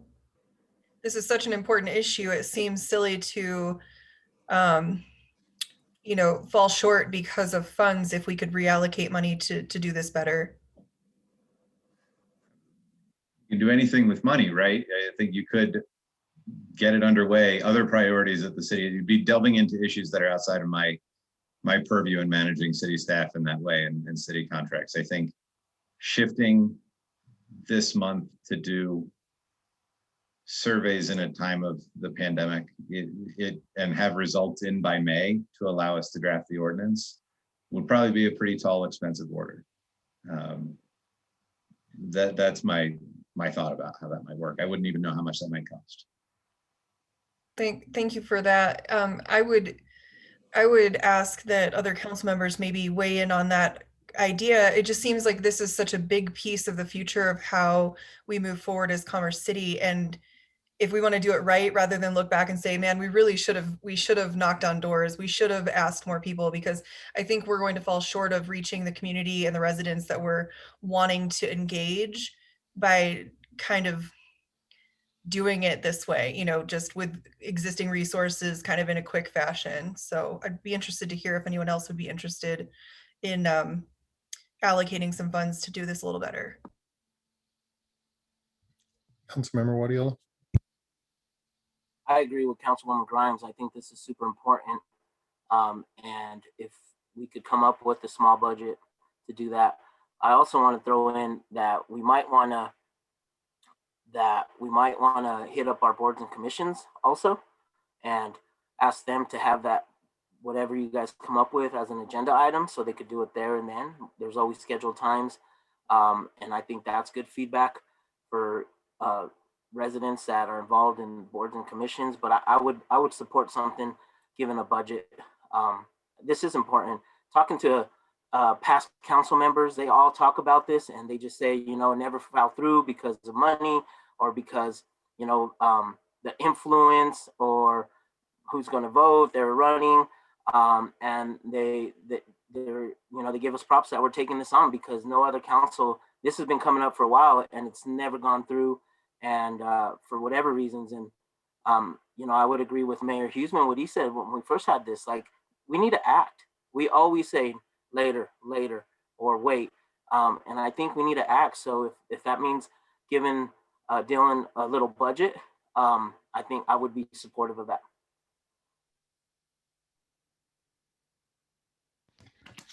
Any other comments or feedback? What we can do is take a look at the existing budget and get an idea of the cost, and then come back to you if we need to adjust.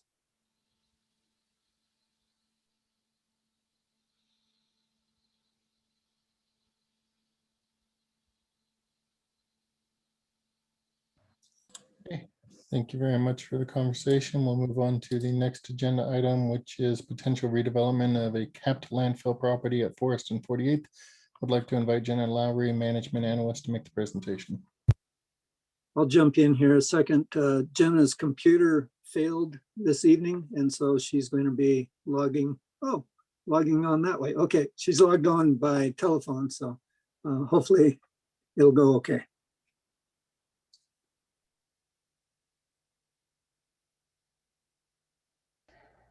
My name's actually Megan Murphy. I don't know how I got Jenna's name on here, but I don't have any power. I'm with the applicant's team. I'm the Metro District lawyer. So I'm not sure how that happened, but I didn't mean for it to happen. And I need anybody. Jenna's on the telephone line, so Dylan, can you unmute her?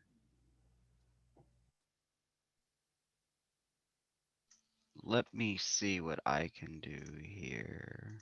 She should be able to unmute herself. Apologies for the inconvenience. Give me just a moment. Good evening, Mr. Mayor and City Council. Can you all hear me now? Yes, we can, Jenna. Okay, terrific. First and foremost, I do apologize for the technical difficulties. Hopefully everyone can hear me okay. Since there's a delay with the video center and the phone, I can't actually see the screen, so this will hopefully go okay. Dylan, do you have the presentation that I sent to you? Yes, Jordan's pulling it up now. So we're on the title slide, Jenna, and just say next slide whenever you're ready for us to move on. Okay, great. Thank you all. Okay, good evening, Mayor and City Council. I'm here tonight to begin preliminary discussions regarding the potential redevelopment of the capped landfill located at Forest and 48th. Next slide. Tonight's discussion will include an overview of the landfill property, which is a potential urban renewal area. It will also include a brief introduction to CA Ventures, a real estate investment company interested in redeveloping the property, a discussion of the need to conduct a blight study on this area and the area surrounding the RTD station, an overview of the process for identifying and forming new urban renewal areas, and finally, a request for council's feedback and direction. Next slide. The 48th and Forest property is part of the larger approximate 300-acre Sand Creek Industrial Superfund site. The site was identified as a Superfund site because former waste management practices, spills, and explosions did contaminate the soil, air, groundwater, and surface water with hazardous chemicals. However, since the area was identified as a Superfund, the EPA has conducted several 5-year reviews of the site. Their most recent review did conclude that remedy efforts continue to be protective of human health and the environment. Next slide. Of the 300-acre site, the capped landfill is approximately a 65-acre industrial property. The original polluters of this specific site will help with some of the cleanup required for construction, but extensive environmental cleanup and ongoing maintenance operations will be necessary. During the CA Ventures presentation, their staff will be able to provide a more thorough site history as well as an overview of the land use restrictions.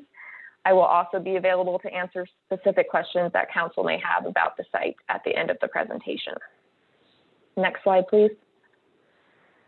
So this is a parcel map specifically of the 65-acre industrial property encircled in red, and that is the site that CA Ventures would like to redevelop. You can see that the site is surrounded by existing development already. Next slide. CA Ventures estimates that they will develop the 65 acres into an approximate 800,000 square foot site of industrial, flex, warehouse, manufacturing, and distribution space. Since that site is currently vacant, community development and city manager staff are generally supportive of their initial proposal, but I would like for council to note that the plans CA Ventures will share later this evening have not yet gone through our development review process, so they may not yet be inclusive of necessary public improvements, road standards, etc. So in order to facilitate the site development, CA Ventures would like to investigate both urban renewal area and Metro District formation to help with the investment needed in environmental remediation and public improvements. Their goal is to raise a non-residential Metro District by August. And then the timing for possibly forming an urban renewal area will be addressed on the next few slides. In order to provide council with as much information as possible, CA Ventures has prepared a presentation that they will give after this presentation concludes. We'll go ahead and talk about the steps needed to take in order to explore the possibility of forming a new urban renewal area. And the first step in this process is to determine whether the site or an area in general is blighted. What exactly is blight? Next slide, please. Blight encompasses vacant lots, abandoned buildings, and houses that are in neglected or dangerous shape, as well as sites with environmental contamination. Further, blighted property conditions interfere with the general public's use of their properties because the land is so damaged or neglected that it is incapable of being beneficial to a community. So when we think about blight, just keep in mind that blight may be defined not so much by what it looks like, but rather by what it will take to reverse the poor conditions of the site. Next slide, please. Colorado Revised Statute does provide 11 conditions for blight, 4 of which must be met in order for a property to be declared as blighted.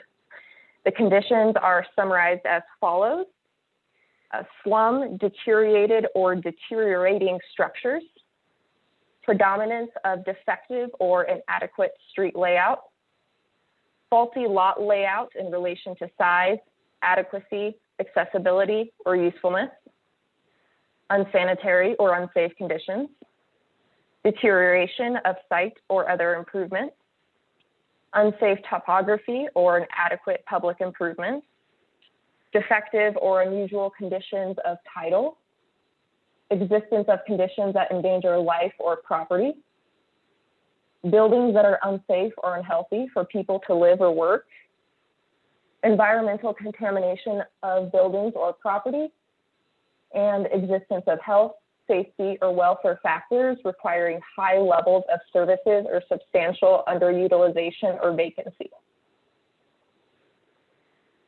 If council would like to look more into those 11 conditions, I'm happy to share the link for that particular statute. Next slide, please. Due to the condition of the property at Forest and 48th, as well as the property surrounding the RTD station, staff is supportive of conducting 2 different blight studies. Staff is including the RTD station area in tonight's discussion because it would make sense to have the same company conduct the blight study for both properties. But do note that the studies and associated developments would not be related to one another. Conducting 1 or more blight studies will require the hiring of a consultant through a request for proposals process. And with the current conditions of both sites in mind, the results of the studies would likely lead to a formal request to the City Council to identify the areas as blighted, therefore forming 2 new urban renewal areas. Next slide, please. In order to formally declare an urban renewal area, the following documents will be required. Number 1, a property condition survey, which is that blight study, a county impact statement, and a tax agreement with Adams County and other local governments. Due to the boundaries of the landfill, the URA would need to enter into an IGA with Denver Water as well as Mapleton Public Schools for the Forest and 48th property.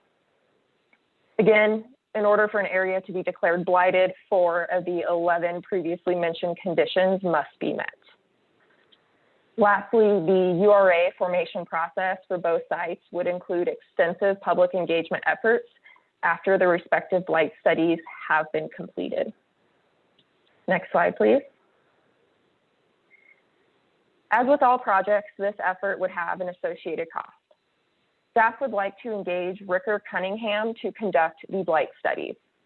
They have been contracted by more than 3/4 of Colorado's active URAs and they have been described as the state's leading experts on the subject, so we would feel very comfortable with their results.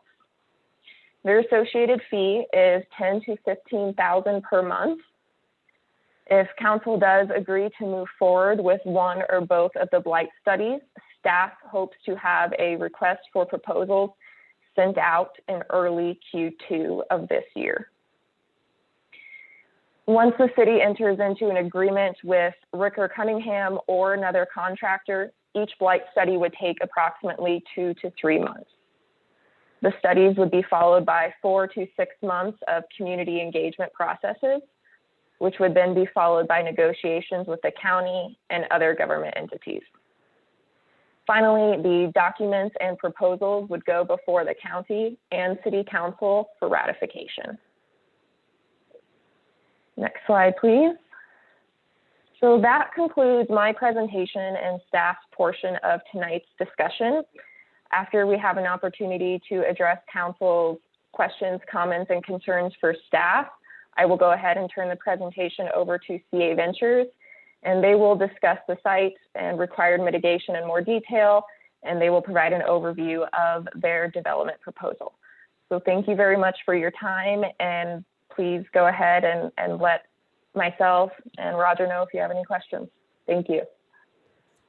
Councilmember Alan Thomas. Thank you, Mayor. And thank you, Ms. Laurie, for giving the presentation. But I was just curious on the 10 to 15,000 per month, does Commerce City have to pay that cost, or would that be split? That is a good, oh, go ahead, That Roger. would be our, yeah, that would be our cost. Okay. All right. And then another question, I was confused. So the property, it sits in Commerce City, Denver, and I didn't understand the part where it said Commerce City, let's see, doesn't, why does it have, why the part with the Mapleton Public Schools, do they own part of the property instead of Adams 14 if it's in, I'm confused on that. No, the property is in Commerce City boundaries, but it also falls within Mapleton School District boundaries, not Adams 14. And the same thing for water. The water there is provided by Denver Water, not by South Adams Water and Sanitation District. Okay, all right. And then is CA Ventures then willing to help with the cost, or that's just totally going to be on the city for the blight studies and all? My past experience has been that the city absorbed that cost. Okay, thank you. Councilmember Noble. What would be the benefit to us paying for a blight study? Again, the objective is redevelopment, pardon me, and cleanup of the property. So, you know, it benefits the community to not have a blighted property. And well, it hasn't been determined if it's blighted yet. That's what the study does, correct? Correct, but from my past experience, all I have to do is look at it and I can tell you it's blighted. It was formerly a landfill? Correct, yes. And how many acres? Well, this portion of it is approximately 65 acres. And it's the whole entire empty space. There is nothing there, nothing on the property right now. That's correct. Now, when you say entire empty space, there is a western portion that is in city and county of Denver. But that's outside of the area that we would form. Okay, I'm looking at 48th up to 52nd. And then Jordan, could we go back to the parcel map slide for visual reference? and across the way is Sand Creek landfill? So this is a part of the Sand Creek landfill, Councilwoman Noble, but the site for redevelopment is a smaller portion of that 300-acre site. I'm not sure if the parcel map is up on your screen. If it is, Oh, I see. area. Yeah, so It the is. area in red. It's like the is what- lower half. Right, Mhm. correct. Okay, all right, thank you. Councilmember Alan Thomas. Yes, thank you, Mayor. Thank you, Roger. I'm just confused. though. Did she say there, from looking at it, it does already look like the property does have blight? Is that correct, what you said? That, yes, that's from my perspective, but we have to have an official blight study that's done. Because if there is blight, then does that mean even an industrial area couldn't be developed on it? It could be, however, the cost of basically making the improvements, dealing with the contamination and that type of thing makes it cost prohibitive for a company to do on their own. That's why they're requesting the urban renewal area to assist with that cost. Okay, thank you. And then, so the cleanup would involve like chemicals, different chemicals as well. They're not sure what is actually going to be found there until the study is done, right, for the blight? I would have to defer to them on that. You know, they've been looking at the property. I don't know how extensively they've studied it so far, but that would be part of their due diligence as they get into it further, is to determine you know, what all is there and what it's going to cost to mitigate that. Okay, thank you. And I do think it's worth mentioning that CA Ventures has started preliminary conversations with the EPA and CDPHE, so they're certainly doing their best to answer these questions. And Councilwoman Alan Thomas, I do believe that their team will have some more in-depth answers for you tonight. Okay, thank you. Yes, ma'am. Councilmember Smith. So there's development around the area already. Was there not a study for blight done when that development was done? That development predates all of us, so I don't know what happened back then when that was developed. Okay, so we couldn't steal their blight studies or borrow them or use them? If there were blight studies back then, they would be so old that we would have to do new ones anyway. So Gotcha. Okay, thank you. sure. Councilmember Noble. Yes, who owns this property? I would defer to CA to answer that question when they do their So presentation. it's not the city then? Correct. Thank you. Any other questions at this time? Seeing none, please proceed.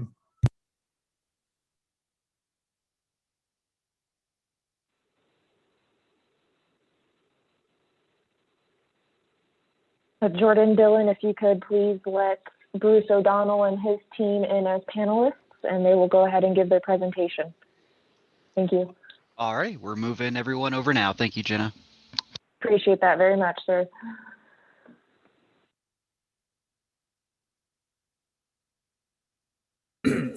Hello, members of council and Commerce City staff. This is Bruce O'Donnell with Starboard Realty, and I'm a consultant to CA Ventures on this project. I just want to confirm that everybody can hear me. We can, yes, Bruce. Thank you. And then also, one of our team members accidentally got brought in earlier as Jenna Lowry. Hey, Bruce, it's And- Megan. Yep. I'm still here, but still named Jenna Lowry, but still Megan. So I'm good. But you're in. Okay, very good. Well, I think we're good with logistics then, and we will say next slide, please, whenever we're ready to advance our presentation. And so first of all, thank you all for your time this evening. And CA Ventures has assembled a team from the Denver metro area, including Starboard, my firm, Kaplan Kurse Rockwell, a law firm, White Bear Ankley, a law firm, RBC, the Royal Bank of Canada local office as an investment banker, and we have civil engineers on board and so forth, all for the purpose of preparing this property for redevelopment and putting it to productive use. And many of the questions that members of council raised are addressed in our presentation, or we certainly have some of the expertise to be able to answer them directly. Next slide, please. So again, thank you for being available this evening. And we view the study session as an opportunity to introduce CA Ventures and the team to City Council and to Commerce City, and also the project. The project is known as the Triangle Logistics Center, and we will share who owns it today and the history of the site and its environmental condition and so forth. In addition to the environmental and soils issues, this site has a lot of public infrastructure costs, just like any vacant site would. We'll be able to give you some detail on that. And then our earliest priority is to get direction from council and feedback on our need to pursue the formation of a Title 32 Metropolitan District. And as was explained by staff in their presentation, there are more steps and it takes longer to establish an urban renewal area. And so that can come later, but we're focused, especially tonight in terms of timing, on the Metro District questions. With that, I'm going to turn the presentation over to Joe Trinkle with CA Ventures to introduce you to the company and to the project. So Joe, take it away, please. Sure. Thank you, Bruce. Just by sound check, everybody hears me okay at this level? Okay, I see nods. Thank you for that. Well, thank you, Bruce. Thank you, Jenna, city staff. Thank you, Mr. Mayor, and members of the council for your time tonight. By way of introduction, I'm Joe Trinkle with CA Ventures. I am the regional marketing officer for the Front Range cities, including Denver. I have an office in Cherry Creek. I also split my time in Texas, which is where I am today. And so hopefully someday we'll be able to have these type of meetings again in person. I'll get to meet you all. A little bit about CA Ventures. Next slide, please, on 3. Without taking you through this just sort of demonstrates for your future reading. I think it's important for you to know in a public-private partnership who you're partnering with and what our capabilities are. And this just demonstrates the type of company that we are. Our company develops high-end residential developments. Touching some backgrounds here.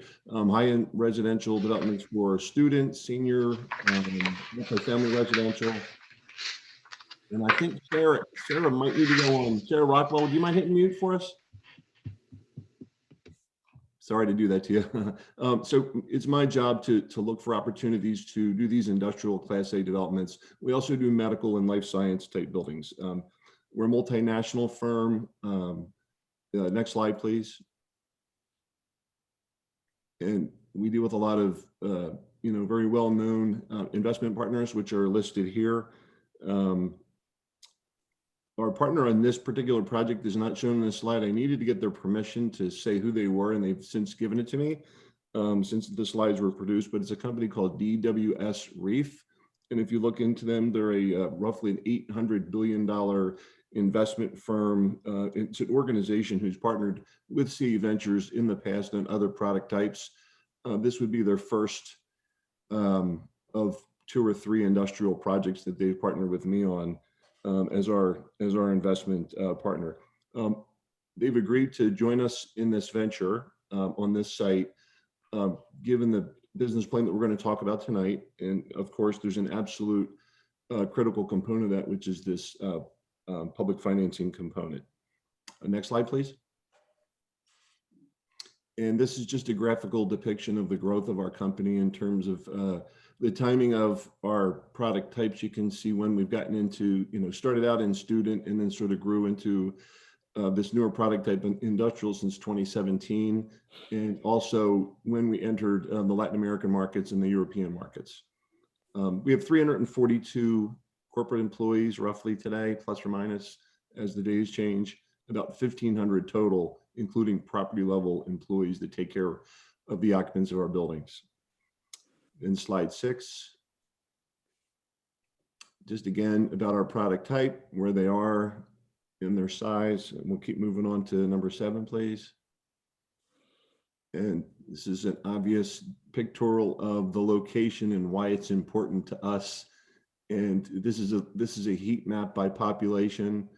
So this is where people live in the metro area, and particularly with what's happening in our world in the past year, there's been a tremendous growth in industrial real estate need, particularly for last mile logistics and e-commerce users. And given its location in the metro area, this would be a terrific location for home deliveries, business to business deliveries, as well as light manufacturing, food and beverage, consumer products, and everything that's sort of surrounding that area today. And when we get to it later, and you'll see the map, you'll see a lot of food and beverage. You'll see a lot of construction materials companies and construction equipment that support the metro area.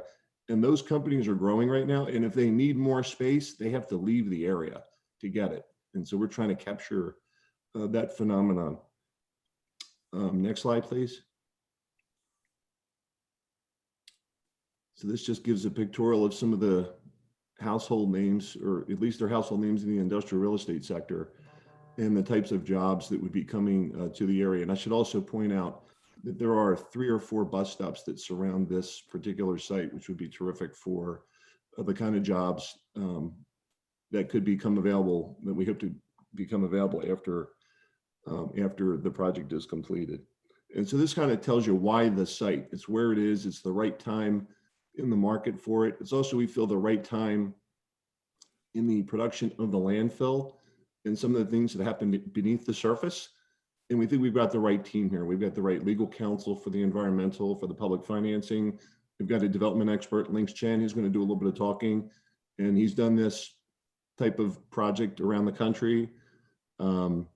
We've got environmental experts that have done this in the Denver metro area. And we just feel that, the time is right. As far as the ownership, we have a sophisticated, very intellectual, intelligent owner that we're under contract with. His name is Dr. Reddy. He's a business owner in the area, and he's a PhD in microbiology and understands everything that's happening and has happened over time beneath the surface of this landfill. And thanks to his partnership, we think that we can build on top of, there's structural considerations building on top of a landfill. Obviously, there's health and human environmental concerns in how to deal with that. And then there's also the finance piece. So hopefully we get through this presentation, we'll give you a chance to answer questions or ask us questions. And I'm going to hand it over to Polly Jessen. She's our environmental legal counsel from Kaplan, Kirsch, and Rockwell. But before I hand it to Polly, any questions for me about CE Ventures, the project, or anything I didn't touch on? Hey, Joe, it's Bruce. Go one more slide and show the site plan, please. Okay, thank you, Bruce. Then the site plan, this is our roughly 840,000 square foot, diverse building sizes and types. Our site plan accommodates, safe flow of truck traffic through the site, places for employees to come into the site and park their cars without having to jeopardize, their own safety. As I mentioned, there's a bus stop on 48th Avenue, just west of Ivy, and there's a couple kind of on the west side of the site as well. But this would be a 5-building, 3-phase project the way that we're currently budgeting it. Thanks, Bruce, for that. And with that, if there are no further questions, I'm going to ask Polly to tell us more about what's happening with the site environmentally. And Polly is an attorney with Kaplan, Kirsch, Rockwell, and our environmental expert. And we think she might be stuck as an attendee rather than a presenter. Why don't we just go to the next slide and we'll keep talking through. Polly, if you get in, interrupt us, please. We'll go to the next slide. I am, I don't know if you can hear me. Can you hear me? Yes. Okay, perfect. Perfect. Well, as Joe and Bruce said, my name is Polly Jessen. Council members, I'm outside environmental counsel for this project, and I'm going to talk a little bit about the environmental considerations at the site. And I think actually this should answer some of the questions that came up earlier. As Jenna mentioned, this site is part of a larger 300-acre Sand Creek Industrial Superfund site. And you may have noticed that it is surrounded by development. Some of that development is actually development that contributed to its status as an industrial Superfund site. So they include some various industrial businesses since the 1940s, including an oil refinery, a pesticide manufacturing facility, and some herbicide chemical plants, among other types of industrial uses at the site. The area that you can see that currently does not have structures on it is the old landfill. And that landfill operated from 1968 to 1975. And it accepted various types of construction, demolition debris, and domestic refuse, and some things that we're not entirely sure records and regulation in the 60s was very different than it is now. What really triggered interest, or I guess concern about the site, were some explosions traced to methane gas from the landfill back in the 70s. EPA started looking at the site then, and in 1983 added it to the CERCLA National Priorities List. CERCLA is the statute that we commonly refer to as Superfund. The National Priorities List allows certain federal funding to be used for cleanup on the site. After 1983, there were numerous studies done on the site that described, really researched what was happening and what types of contaminants might be there, identified different problems. And the two principal responsible parties with respect to the landfill were BFI Republic Services and BNSF, the railroad, who completed the remedy back in the 90s pursuant to a unilateral administrative order from EPA. And they continued to conduct the ongoing operation and maintenance of the remedy. And I'm going to mention just very quickly, when we refer to the remedy, that's the cleanup. And the cleanup doesn't necessarily, in fact, it didn't result in the removal of the original landfill. Instead, what the remedy or the cleanup did was control the migration of landfill gas, access to the waste within the landfill, and control the use of the site so that it didn't create any risks for anyone on the site or in adjacent properties. And so what that looked like is covered in this series of bullets on the screen. The landfill has a cover system. That's essentially dirt that's covering up the waste and preventing the waste from being exposed to elements, in particular water. There's a landfill gas collection system, which is collecting the methane that's generated by the material in the landfill. And it goes through a piping system and is vented. It has what are called environmental covenants on the property, which are really just legal documents recorded against title that prohibit any use of the land right now to the operation of those systems, the soil and the landfill gas collection system. And for development to happen, those have to be amended, but they're one of the ways that the landfill is, I guess, risks are controlled. And then there's a monitoring program for groundwater and methane gas from the landfill, just to make sure that it's diminishing over time. So when this site is developed, these conditions are part of what are going to present some of the additional costs associated with CA Ventures development that aren't part of a usual industrial development. Really the main reason we're here tonight, to move forward, there'll need to be some amendments to the environmental covenants I mentioned. There'll need to be changes to the current cap to allow buildings to sit on it. There'll need to be some changes to the landfill gas collection system so that it's not located within building footprints. And then there'll need to be some systems put into the buildings themselves so that no gases migrate from the landfill or from the groundwater into the indoor air and cause any human health risks. In addition, over time, all of those systems are going to require ongoing maintenance and operation costs, which are not, they'll just be an ongoing cost associated with this development that would be different, again, than a standard industrial development. So these are the some of the principal costs that the tax increment and special district financing that's would be proposed tonight would cover. Next slide. And I guess I should, like Joe, stop for a moment and just ask if there are any questions.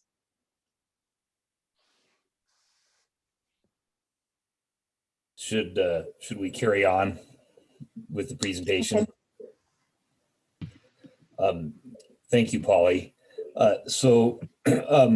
As Polly's slide indicated, there are extraordinary costs associated with putting this land to productive use and creating a tax base and an employment center in the heart of Commerce City. And that's why we're before you tonight to discuss a public finance package.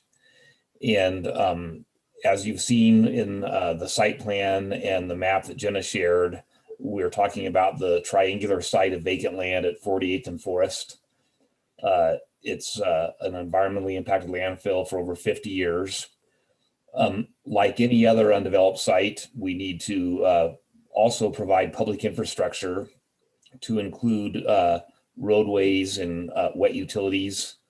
And the Metro District can assume responsibility for the long-term operation and maintenance of the landfill remediation efforts. And then we also have offsite improvements that will benefit the city with stormwater outfall and regional detention and so forth, typical development needs. And we want to emphasize that this is industrial zoned land and it's an all commercial development program. And so there would not be any residential property served by the Metropolitan District, and only commercial. Next slide, please.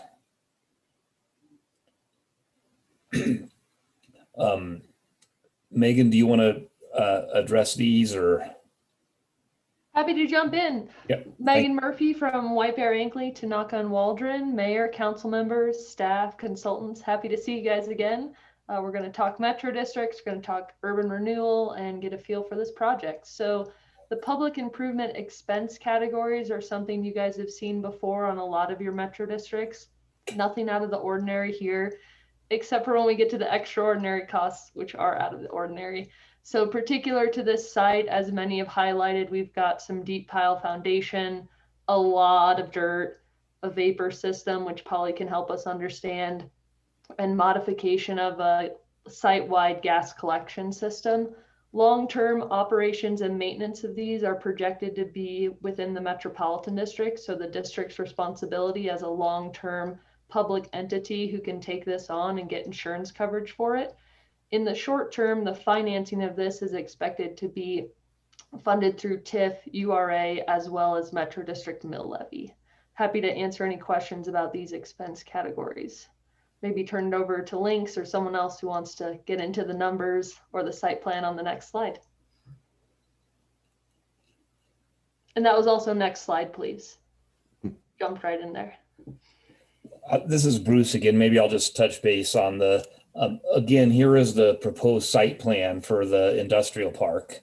And the concept is to form one commercial metropolitan district, a single district, and then also create a new urban renewal area that would have the exact same boundary as the Metro District.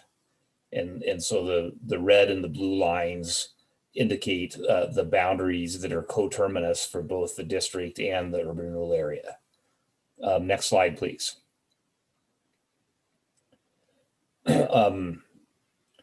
So the area, as we've just described in the maps, covers the Triangle Logistics Center property. And Megan, you maybe want to address the activities as well. You might be better suited for that, please.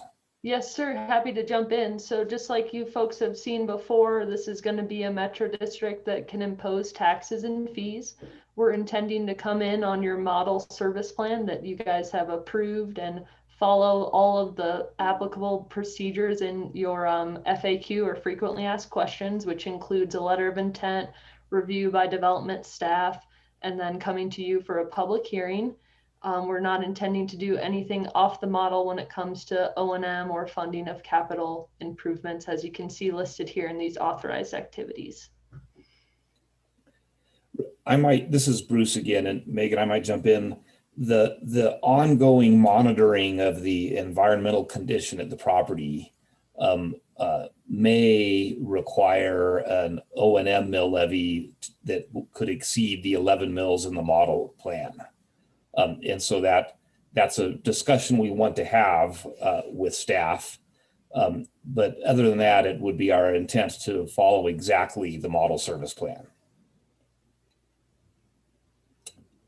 Why don't we go ahead to the next slide, please? Sarah Rockwell, will you please take on the TIF discussion? Sure, Bruce. Good evening, members of council and mayor and staff. Thank you for having us here tonight. I'm Sarah Rockwell from Kaplan Kirsch Rockwell, and my role in this effort would be to work on the urban renewal issues and tax increment financing agreements. As Jenna has explained, in order to create an urban renewal area, the city would have to undergo a blight study and make the finding of blight in order for an urban renewal plan to be created and an urban renewal area to be created for this property. Assuming that those activities occur, the urban renewal plan itself would address what we would expect an authorization to receive tax increment financing from both property and sales tax. And then we would work with staff to enter into a redevelopment agreement between the Urban Renewal Authority and the developer and or the Metro District with regard to tax increment financing. The amount of the TIF has not been determined at this point. That would be up to discussions among us and staff. And we would continue those discussions with staff as we move forward. And then we would have to enter into the appropriate ancillary agreements with the city and other jurisdictions, including the cooperation agreements and the remittance agreement. And I will move on from there. And I think next we have, is Links doing this next slide, Bruce, or? Yes, thank you, Sarah. Links, do you want to give a real quick overview of some of the capital costs that are attributable to the 65 acres? And Links, you're on mute. Hello, can everybody hear me? Go. Yep. Okay. So yeah, Links Chen here. I'm a development consultant for CA and mayor, council member, and staff. So I'll give a big picture overview of the expenses. On the left-hand side, under the Metro District expenses are the public improvement associated with this project. So what are the public improvements? So these are off-site roadway. So we have to rebuild Ivy Street, Forest Avenue. We have to widen 48th Street. It will include utility lines, meaning water lines, sanitary line, include storm water, detention ponds, and all the storm line, and also include earthwork, erosion control. And the last thing on the public infrastructure cost, as Bruce mentioned earlier, is the long-term operation and maintenance of the methane gas extraction system. So what does it mean? It means, we have to operate the burning off of the methane, as well as monitoring the different wells, check on the levels of the methane, creating annual reports and a 5-year report. So that's on the Metro District public improvement side. Now moving to the right-hand side, under TIF. So those are the extraordinary costs associated with this project. So, but for building on, this land, if we build it on a farmland, we would not incur this kind of cost. So what are they? These are deep pile foundation or something similar, for us to hold up the buildings, because and as you know, landfill, the material is unpredictable. It could be very strong or could have a lot of, basically empty space underneath. The second is the landfill gas extraction system underneath each building. So we'll have this system underneath the floor slab of each building to prevent the methane gas or any harmful gas entering the building where people work. Third is there currently is a site-wide methane gas extraction system on site. So our team will be modifying that system as far as the flare station, the extraction wells and whatnot. The fourth thing is that we have to truck the landfill material off-site. Again, unlike building on a farm, you can just move soil around. In here, if we touch the trash underneath, we have to classify it and move it into a classified landfill area, and there's cost associated with that. And the last point is that we'll have to buy pollution liability insurance to make sure that we're protected from the development and construction. So adding up the left-hand side and the right-hand side, the left-hand side public improvement is roughly $8 million. So we give it a range between 7 to 9 million. On the right-hand side, the extraordinary costs add up to about $30 million. And we give it a range of about 27 to 35. So so those are the cost and order of magnitude involved with the public improvement and the extraordinary cost for this project. So I conclude my presentation. Thank you. Thank you, Lynx. So next slide, please. Bruce, may I jump in with one quick clarification? You bet. I want to be clear that the intent is not to remove the landfill, but just to manage any landfill materials that have to be touched as part of the development. It would be very unusual to remove an entire landfill, and I wanted to make that clarification in case it wasn't clear or we left the impression that we'd be digging out the whole landfill.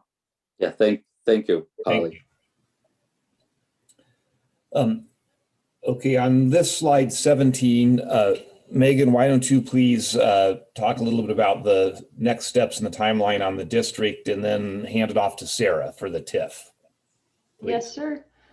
So the Metro District formation, as you guys are familiar with, we come to you at a study session, then we come to you at a public hearing with a service plan after staff has had a chance to review and comment.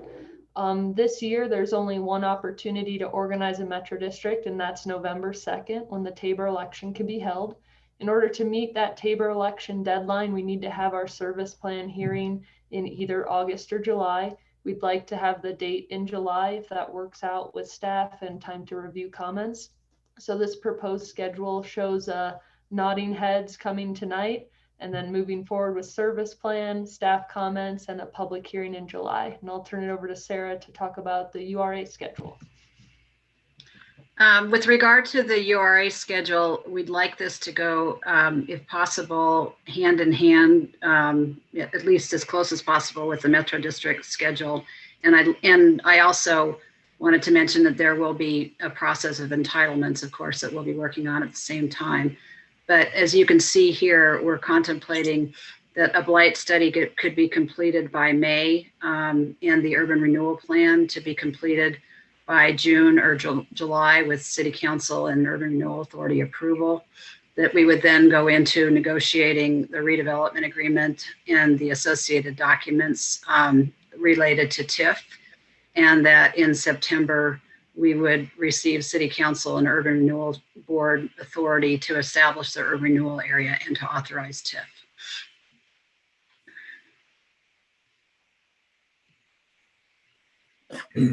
Thank you, Sarah. Next slide, please. So this is Bruce again, and on behalf of our entire team, we want to thank Commerce City staff for helping us, guiding us to get this far. Obviously, it's the early stages of the effort, And Mayor and members of council, thank you for your attention this evening. And it's our hope to now have an iterative dialogue with you.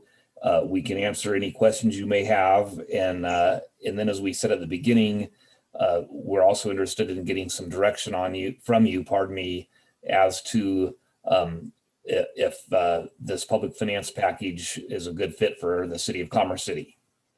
And so again, thank you for your time and attention. And we're happy to answer any questions. Councilmember Grimes. Thank you, Mayor. Not sure who to direct this question to, but curious if consideration has been given to methane capture as opposed to flaring.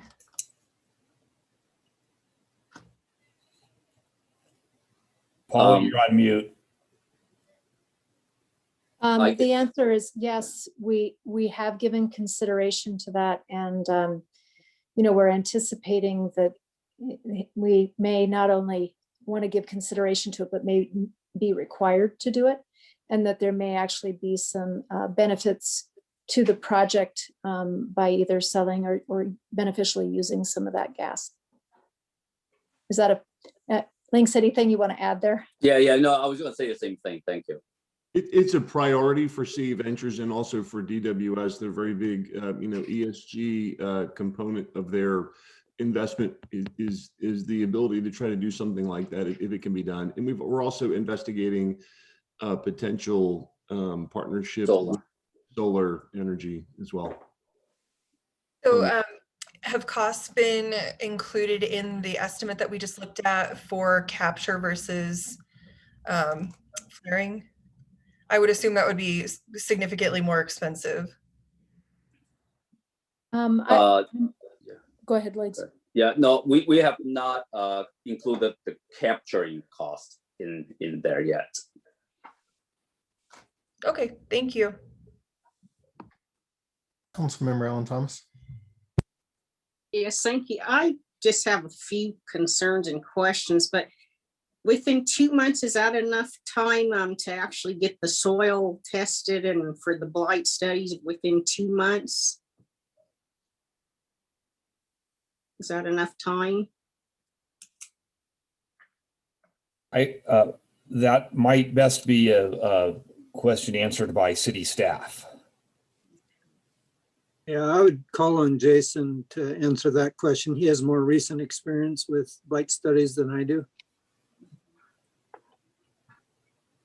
Good evening, council member and city council. Thank you. That's a very good question.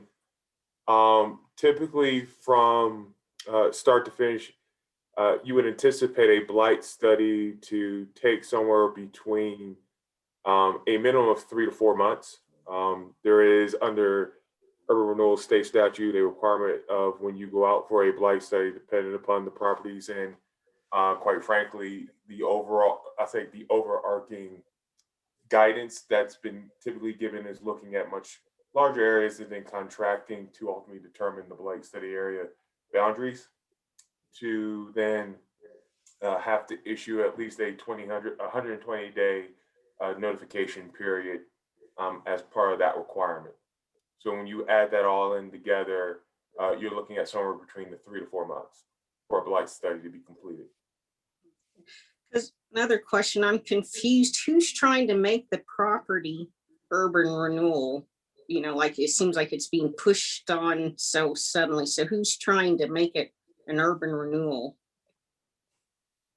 So I'll touch upon it from a staff perspective. There's 3 ways in which an urban renewal can be requested, and obviously for municipal government to go through the appropriate analysis. One, it could be triggered by a property owner deeming it as necessary to help with removal of various barriers for redevelopment or investment that will then be able to help provide better benefit and improvement to various infrastructure. One could be from city council as a request or an analysis. And thirdly, it can be initiated by city staff, predominantly either a county manager, city administrator, whatever the title might be, as appropriate.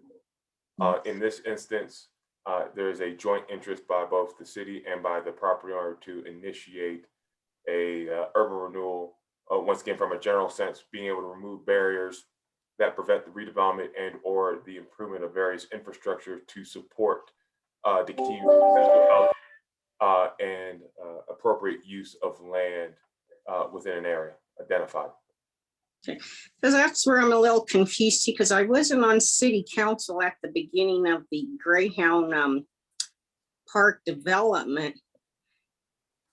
And so that became an urban renewal, but I don't understand with this property, if the city doesn't own the land, then why are we trying to make it an urban renewal when we don't even own the land yet? That's fairly common. But again, it depends on the arrangement between the property owner and the city. I'm aware of a couple other urban renewal areas that we have formed throughout the years where there were even sometimes property owners opposed to it. But again, it's within the power authority, if you will, of the city council to declare an area to be A, blighted, and then B, to be an urban renewal area. So again, how come we're not splitting the cost then? How come the cost wouldn't be split? Well, we certainly could ask them to do that, but we have not discussed that with them. Okay, all righty. And I would share, council member, and just from my past dealings and experience with urban renewal, it has typically been the responsibility of the municipal government to bear the majority of the cost or all of the cost, given that the benefit is ultimately coming back to the city with how it provides for public improvements through various undertakings and activities and projects as defined by state law. And council member, could I also, sorry to interrupt, just a couple other points on your questions, which are good ones. The Greyhound site was a little bit different because the Urban Renewal Authority did own the land, or the city owned the land. Here, the city will never own this land. It will always be owned either by the current property owner or by CA Ventures and its entity when it acquires the land, which is very, very common. And the reason, at least from CA Ventures standpoint, to create an urban renewal area here is because it will make tax increment financing available for the financing of some of these extraordinary public infrastructure costs. So have we disclosed who actually does own the land then? Yes, they had that in their presentation. Can you repeat that, Bruce? Can you show me that? Yeah, his name is Dr. Reddy. He is a local business owner that has owned the land since, help me, Links, 2007, maybe? 2006, yeah. Okay. We're under contract with Dr. Reddy to go through all this approval process, a long-term contract, if you will. Well, I should be careful. I said long-term. I mean, we've got time hurdles here to accomplish certain things. But local business owner. Yeah, because I just think it'd been nice if some of that information that you guys included in your PowerPoint presentation, the city council had a little more time to, the staff included it in ours as well. And I think this, if the company is awarded the RFP bid, then the outcome will be more favorable to your company. And I just want to say that I'd like to see this land site developed, but I'm more concerned morally and ethically with and honesty, what's going on. But, I would like to see it develop. It just seems like there's so many things still that are unknown. But thank you. That's all I had. Councilmember Noble.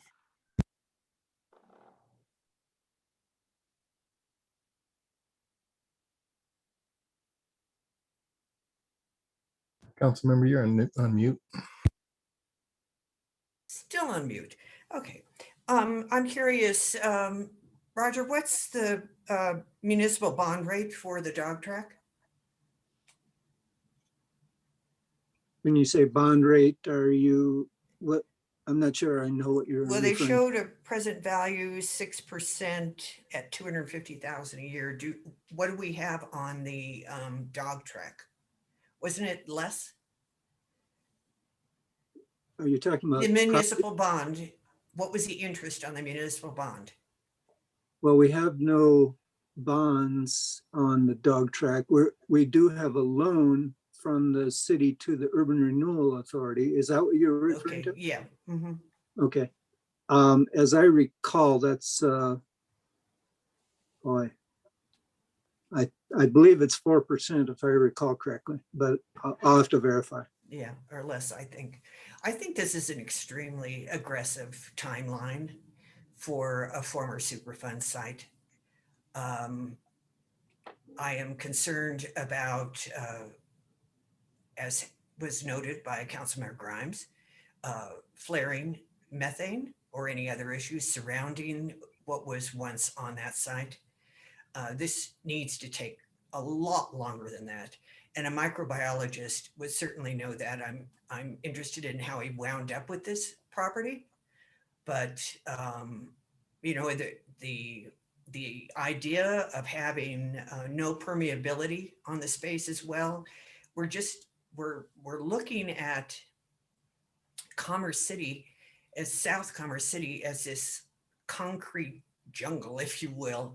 And, you know, it's time that for the sake of everyone, we start looking at this differently. I would say that I am fully in favor of slowing this down, that we can't meet the deadlines that the developer wants to impose on us.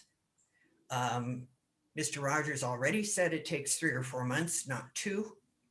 And I do think the plans need to be modified in some fashion.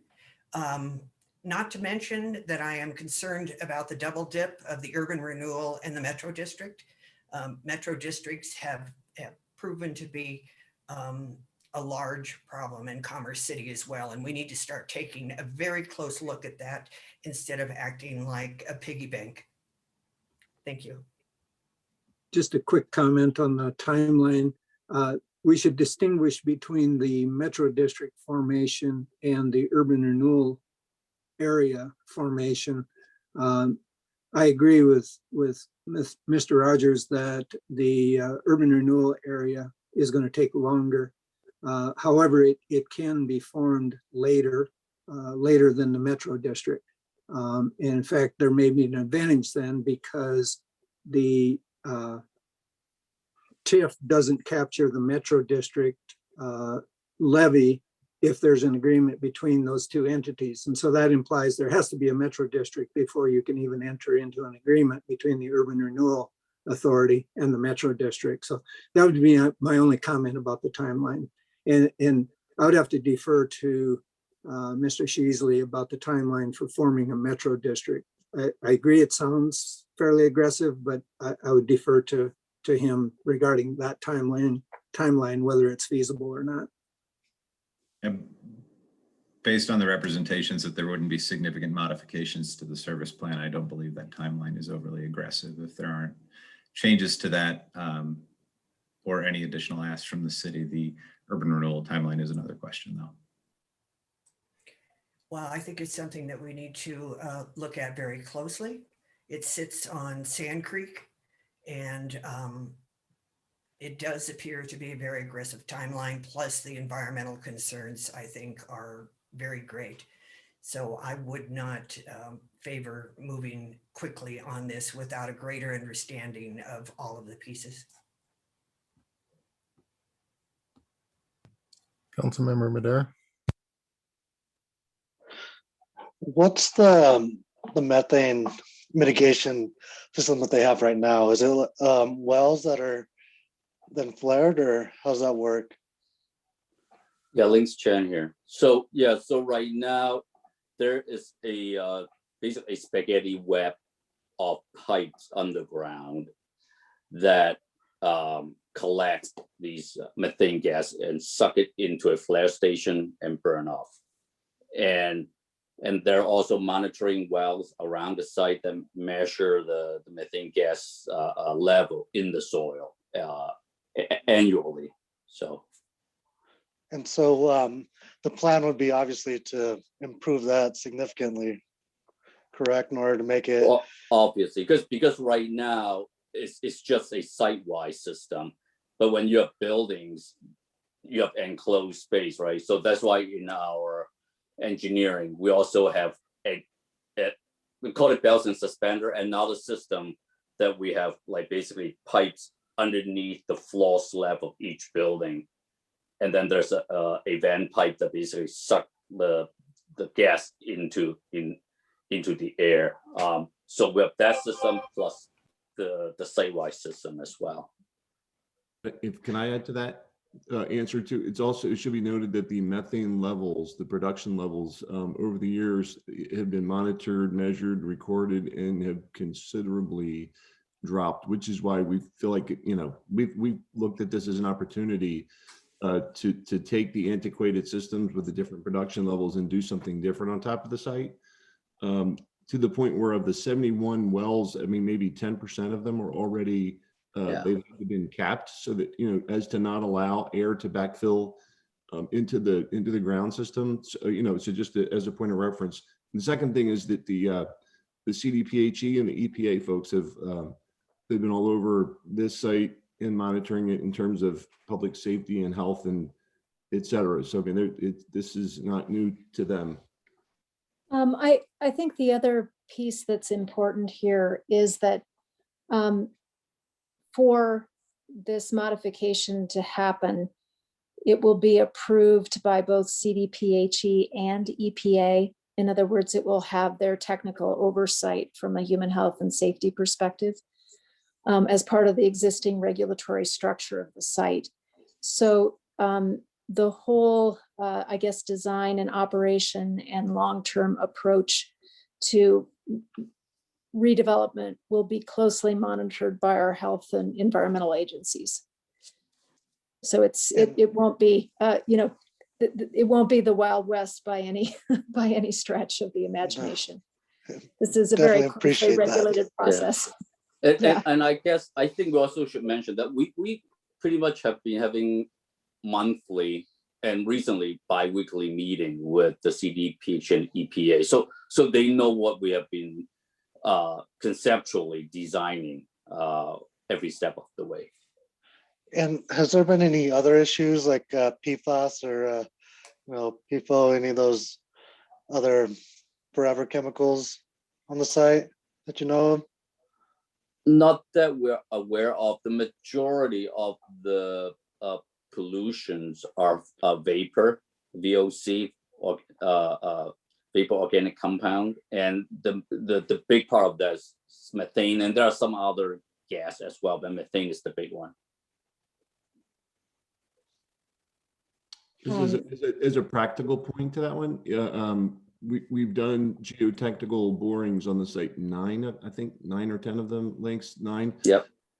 And we had with our forces in the field, the company that does the regular monitoring of the landfill and the gases to report back to the EPA and the CDPHE, and they were there for the purpose of making sure that our workers were safe, but also, to measure the amount of gases coming out of the holes. And the VOC level at the drill level at the ground was nearly 0, and it was 0 at breathing level, and same with methane. So there's a lot less gas coming out of the ground than was there 10 years ago, 15, 20, 25 years ago. Yeah, the other comment with regard to PFOA, PFOS chemicals is that for their principal risk is in drinking water and consumption, as opposed to volatilizing into buildings. So, there's certainly an emerging chemical that we're looking closely at, but for purposes of this kind of development, they would not be a risk driver. Instead, it would be, as Joe and Link's mentioned, methane, which has really diminished dramatically over the life of the landfill already. And what are the planned roadway improvements? Because that area is I mean, there's a lot of industrial there, but it's still a lot of two-way streets. And I imagine your main entry point would probably be off of Dahlia. Our site doesn't go west to Dahlia. So our roadway improvement plan is rebuilding Ivy Street and also rebuilding Forest. Our western boundary is Forest. And then Ivy Street is internal to the site. But that would become an extension of a public street. And then we also know we would need to widen 48th Avenue. Yeah. In Ivy Street, if you've been on it, is in pretty terrible condition right now. It's pretty heavily used by UPS, by Shamrock Foods and others. And so our plan is to completely redo, and I think widen that too. Is that correct? Yeah, it's widen and rebuild. I mean, if you go on Ivy right now, it's kind of like a roller coaster, right? It's like, yeah, it's bad. And all these streets would be built to City of Commerce City design standards, of course. And so what kind of traffic do you guys expect on the site? Yeah, that would be part of our site plan application. We have to do a full-blown traffic study. I mean, it's, whatever would be commensurate with 800,000 square feet of industrial space. So, I'm sure it'd be in the couple thousands per day, and then peak hour, I'm sure is going to be, without doing a study, hundreds, 500, 600, something like that. I would take a guess.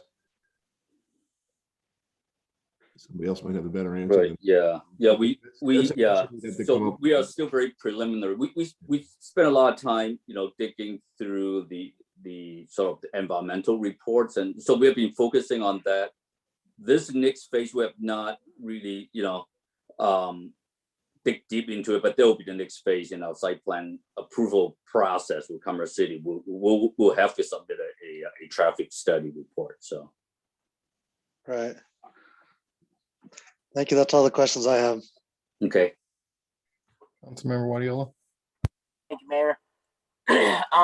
For city staff, is this a reasonable timeline to do the development review with all the development backload that we have within the city?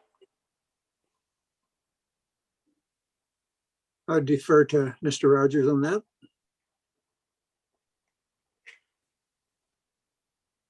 So as it currently stands, with our current review schedule and timelines for projects of this size, and once again, since we're not into the formal review of the application, right, understanding all of the necessary improvements and/or various concerns that need to be addressed, I would estimate that a process of this would take between 6 months aggressively, 8 months standard. But once again, knowing that it requires both a high quality response on both sides, staff providing comments, receiving responses in a timely manner, I would estimate we'd be somewhere actually closer to 9 to 10 months of review on an application, just in particular with the background of the site, with the landfill site itself, and obviously all the various participating agencies to provide commentation on it. So to November, it's about 8 months. So we're about 2 months off, right? Yes, sir. So again, I think I would agree with Councilwoman Noble that I think that we always get kind of backed into deadlines. I think this is a great project for the area. I really do. I think it's something that's needed. But I think once again, we're going to be making decisions because of the deadline and not fully understand what we have to deal with. Also, as a resident from 1983, the core city had the arsenal, right? And there's decisions made there and not a lot of public input, right?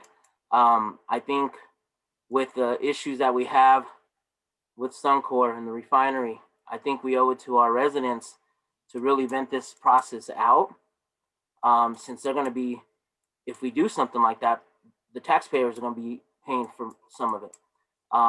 So I'm in favor of this project. I think it's needed, but I'm not in favor of a deadline. I think we have to take our time on this, and I don't know if that's an option for the developer and CA and the investor, which I totally respect if it's not. But I think this is something that we really have to vet out to the business owners there, to our core city.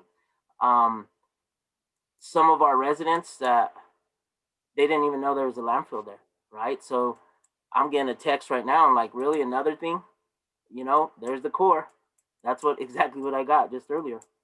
Yeah, there's no residential, and again, I think this is a project that's needed there, but it's just, we have to do what's right for our residents. And so I would definitely support it if we had a longer deadline or a longer timeline, because often we get put against deadlines and we have to make these decisions. And so with this deadline, I couldn't support something like this with the timeline that's given. I don't think our city staff, given for what Mr. Rogers said, that they need about 10 months. This is an 8-month timeline. So again, I agree with this project, CA, and everyone that's put in their hard work. I think it's needed, but not with this deadline. Councilmember, if I may, just to clarify, between 8 to 10 months, once again, 8 months being aggressive, 10 months, once again, you have to throw in some level of contingency as things come up that you have to address. And this is looking at just not one entire aspect of a development plan, but a development plan with an associated requirement for a final plat. So you have to take those aspects into account in that overall kind of range that I would say would be customary of a project of this size. Thank you. Councilmember Hurst. Yeah, knowing that it was on a Superfund site is actually a huge benefit from my perspective. There's no way you can get past the shortcutting anything in that situation. And so the timeline for me, it's not my job to meet timelines, but my job is to consider everything that was put on our plate. And I think it's a good project, and we're up against a deadline because the market is doing that to us. You know, what's good this year in the market may not be good next year in the market. And so extending a timeline that it's not our job to meet is not something I'm looking to do. I will not approve anything that's of a shortcut. Obviously, with the impacts of the prior use of this land, we have to mitigate that appropriately and have every box checked and checked right. But knowing that the EPA will be monitoring this through the entire process through the Superfund site makes me feel a lot better about that process, because I know what happens when other agencies are working on environmental assessments of your project. You know, we deal with that a lot at work with what I do. And so it makes me feel better. And of course, the timeline is aggressive, but if you have the right people involved, I think it's definitely doable. And really, I think from my side, it's just, is this possible? I thought all we were talking about today was the Metro District and the Urban Renewal Authority, not the, you know, completion of building the project. And so as long as we can get those two things done within a timeline that works for this project, then I would like to see that move forward, because we're still talking 2 years before we start seeing the actual construction happen. Thank you, Councilmember Hurst. And if I may speak a little bit about the timeline as it relates to Metro districts, it's not developer imposed, it's the Colorado voters in Tabor who have given us this November date. So we really need to meet this November date, because we really need to hold a Tabor election to organize a Metro district. So it's not so much us telling you when Tabor elections are as the voters telling all of us when Tabor elections are. So as it relates to just the service plan, Mr. Sheasley spoke to this, the Metro District service plan on your model, complying with your procedures, this timeline doesn't appear aggressive. Separate from that is the URA TIF timeline, and separate from that are a bunch of entitlements and a bunch of review by a bunch of people at staff. So just want to bring that conversation kind of back into the fold that that November date is set by Tabor. Megan, thank you. This is Bruce, and also responding to Councilman Hurst's and others' comments. I think, especially on the entitlement efforts, are realistic about timelines. And tonight, what's most important to us is to get a feel that we are welcome to move forward with the Metro District Service Plan processing is our highest priority. And other steps will come along thereafter, but the district is the kind of the priority that we're seeking your input on. Yeah, that's correct. Just to emphasize that point, we really have three different timelines. The first and more critical one for timing is the Metro District formation.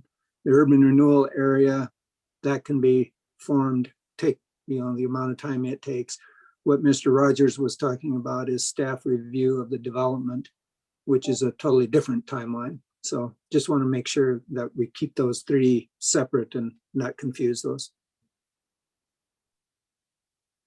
Councilmember Grimes. Thank you, Mayor. Yeah, my comments were brief at the beginning about methane capture. It was mostly just out of curiosity, but I just wanted to comment that I am generally supportive of moving forward with this concept, this project, and the district. I see this as an opportunity to improve a site within the core city, and so I would be supportive of moving forward. Councilmember Alan Thomas. Yes, thank you, Mayor. Another concern, I don't really care about the Tabor timelines or, other people's timelines. I'm concerned about the residents of Commerce City. And, like Councilman Guardiola had mentioned, once again, we're in the core of the city, and then they want to put something here with so many uncertainties. I've been here all my life and live right across the street from the Rocky Mountain Arsenal. Other environmental factors, Suncor, and, that's a really big concern of mine. And was it in the presentation when the last environmental impact statement was done on this property?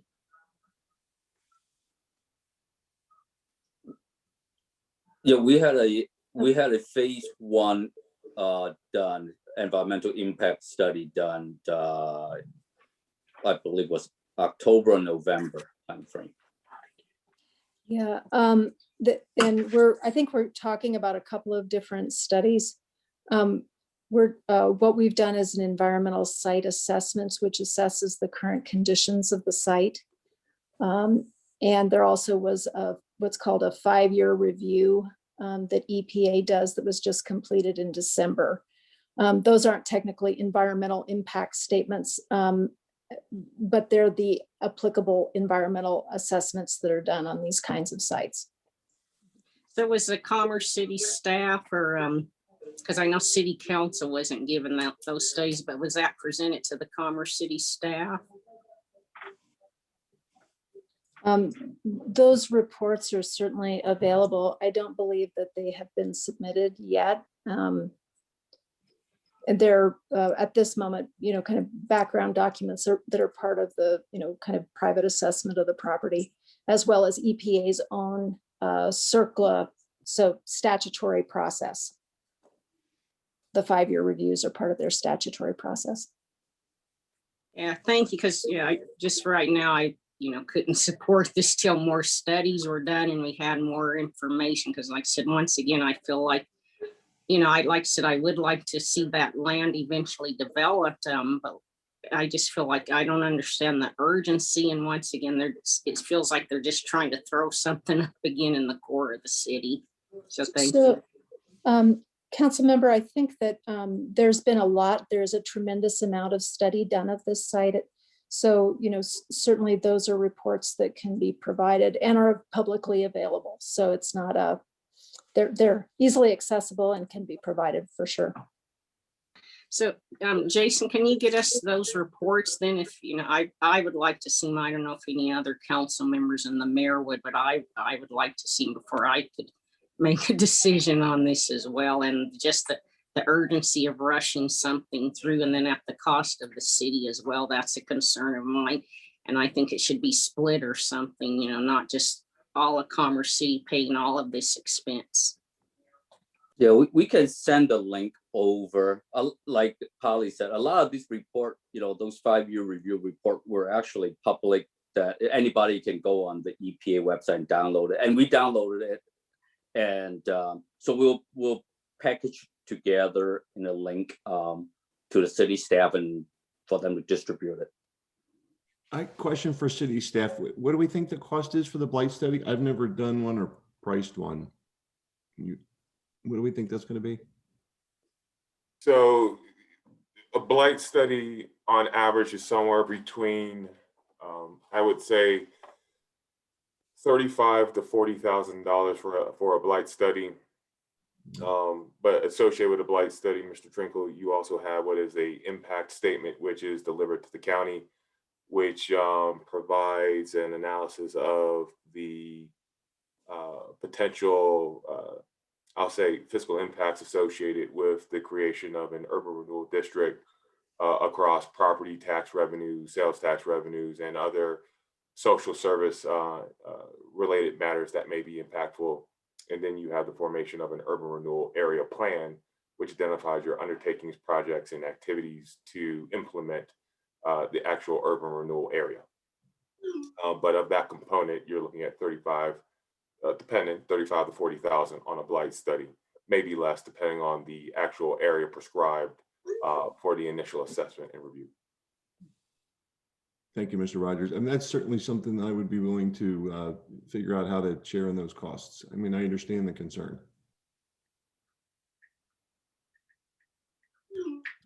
Councilmember Hurst. I have to comment that I'm on the opposite side of that feeling. I think paying for a blight study is something that, if we want that area developed, it's something that we should take on the cost, because in all reality, it doesn't happen without that. And so in every other situation that I've ever heard of, it would be on our responsibility to, if we're not going to have a metro district, pay for all of it up front to have it redeveloped. And so to me, to have that area redeveloped and be part of, we'll see the tax benefits of it in year 2 or 3 to pay that back off. And so I'm not, with the proposed amount of business that would happen here and commercial tax revenue that would be generated and the jobs that would create for the people of Commerce City, I'm good with paying for it. Councilmember Madera. Yeah, I just wanted to voice my support for the project. I think, obviously as things move further along, we'll want to get more into the details, but just for, the time being, I think this project's going to help finish the remediation of this project or this property and really be an improvement to the area. And at the same time, we hear metro districts and it has a negative connotation, but these metro districts are going to be paid by the businesses that are on that property, right? So it's not going to affect the citizens of Commerce City. And, I think that's kind of the perception that we get a lot of times with metro districts is it shifts the costs to the residents. And I know that's how it's used in a lot of developments that have occurred in the city. So I just kind of want to clarify that for the rest of council. And it is on a timeline because there's an election coming up in November that this has to go to. And so that'll come before, obviously, the URA. I mean, the study is going to take time and we're going to have to go through that. And then the URA is going to come before the development comes. So, it's not as rushed as we're perceiving it to be. It's kind of just taking those steps to get there. We got to put one foot in front of the other and make sure that we have everything in place before we can actually get to the development, get to the community input on the project, and do those transportation studies and all those things. So I'm supportive of the project. I think it'll be good for the city and the remediation of the Superfund site. Councilmember Ellen Thomas. Yeah, and I just wanted to clarify, I do think that the blight study is important, but like I said, I do not think that it should be all at the expense of the city. And then I would like to make sure that all 66 of those acres, we don't even know what's under the ground yet. So how I would like to see if it, with this blight study, I would like to make sure that all 66 of that acres was studied, because what areas, how do we know for sure what areas they're going to test as well? So I just wanted to clarify that, because we don't even know what's under the soil yet. So I just wanted to clarify that. Thank you. Councilmember Hurst. Yeah, Councilwoman Allen Thomas, I don't want to, I'm honestly not just like coming back at you by what you're saying, but that's why I was excited. You know, that's why it's good for me to hear that CDPHE and the EPA are working on this, because we don't know what's under the soil, but they do. And they're the experts, and they're the ones that are making sure that it's, you know, being followed, the process is being followed appropriately. I can read those reports till I'm blue in the face, but I'm not going to be the person that's going to be able to say the next step in that process needs to be this or this. That's their job. And that's why the state and the EPA are involved in these super funds, because it goes beyond, I'm not, I mean, maybe we do, but I'm not sure we even have a specialist on the city that will understand those types of reports that the way the EPA and the CDPHE are required to. So that's why, you know, from the beginning, I've been saying this is a benefit, in my opinion, that the EPA has this designated as a Superfund site. Yeah, I just want to clarify that. So we do know to a certain extent what's underneath the soil, because we have done a geotech. Of course, you cannot drill, you know, all 65 acres, you know, like Swiss cheese, but we have done a geotech report. We do know what's underneath. But before we even drill, this is all back in, I say November, right, Joe? November, December timeframe. We have to prepare what's called a MMP, a material management plan, to be approved by the EPA and CDPHE. And that is a 250 page report that our engineer put together, that if we encounter X type of soil, X type of landfill, this type of stuff need to go to class 1 landfill, this type of go to class 2. We have to have a safety person on board. There's a safety protocol, what happens if you encounter landfill gas. So there's a safety plan, a material management plan, step by step what to do when you encounter such and such stuff. So again, this is not, I know it's a lot of information we just got threw out there. It sounded like we just dump it on, but I have to assure you, on our side, we have spent since last August working on this. Like I said, I'm repeating myself here. We've been meeting with CDPHE almost monthly and lately bi-weekly. So there's been a lot of work behind. And as far as, you know, the soil report or the environmental report, we do have those, and we will share that with the city staff to distribute. You know, so initially we're kind of like, hey, let's get the presentation out first, because those each of those files are like 2,000 pages. I'm not kidding. So I'd be happy to put it on the link and send it over. So. Councilmember Noble.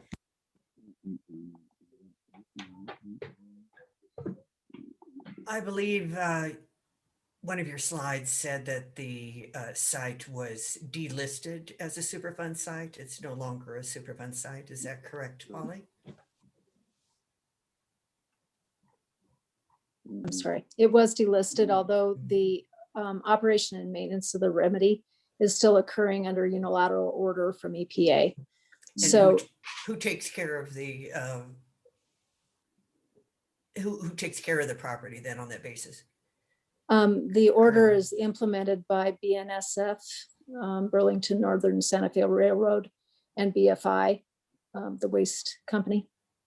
Both were responsible parties back in the 90s and implemented the capping and the systems that are in place now and have continued to operate them.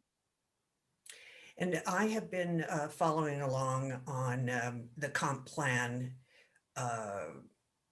comprehensive plan meetings that have been occurring. And the comments are generally, no more industrial, no more industrial. And they appear to be coming from South Commerce City. So I just have a lot of questions about this. You mentioned that you have been working on this since August. I presume it started long before August. So coming to us tonight on short, is essentially short notice to make a decision. We don't make a decision at study sessions anyway. We don't vote at study sessions. And I do appreciate that Council Member Alan Thomas suggested that there be a division of costs, and I do support that as well.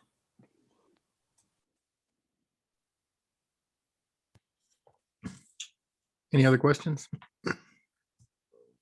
Seeing none, I have some questions myself. What is the total cost that is estimated by CA for this project? Links you can. Yeah, it's the total, everything is about 130 million, somewhere around there. So 130 million, why do you need $8 million from a metro district to pay back CA? Because there is a certain return that in the market that our partner would want, not just our partner, but but investor would require. So it's $130 million, but then that's just our cost. So if you run this project out, for 15 years, whatever, and you do the math, they not going to get into all the minutiae here, but then there's a IRR return that they look at. So right now, if we put in the metro district, the numbers that we have in the metro district or under your URA, that is below what the market, what investor would invest in. So Can I add to the answer? to paraphrase, you're basically saying this project is not economically viable unless you have a metro district.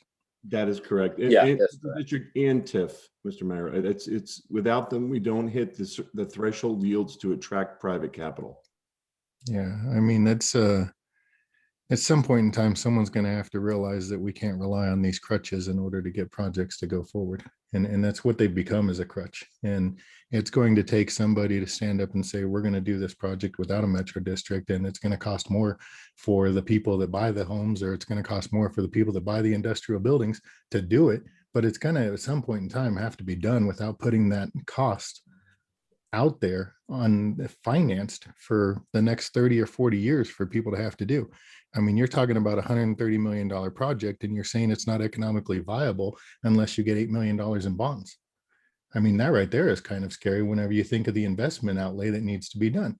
I mean, what happens whenever the cost goes from $130 million and we discover something else has happened and now it's $150 million?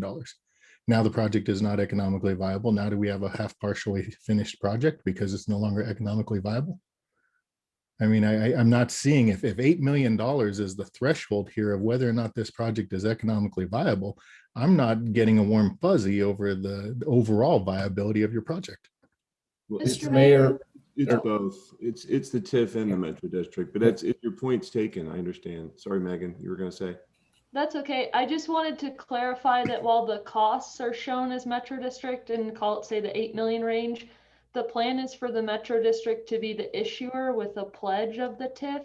So you're not talking about just 8 million is why we need the Metro District. It's the Metro District issuing around that 35 million range and providing the long-term O&M for these various environmental features that were discussed earlier.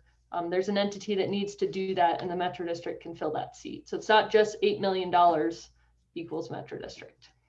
Who's actually going to own the buildings that are on this property? Yeah, and our investors.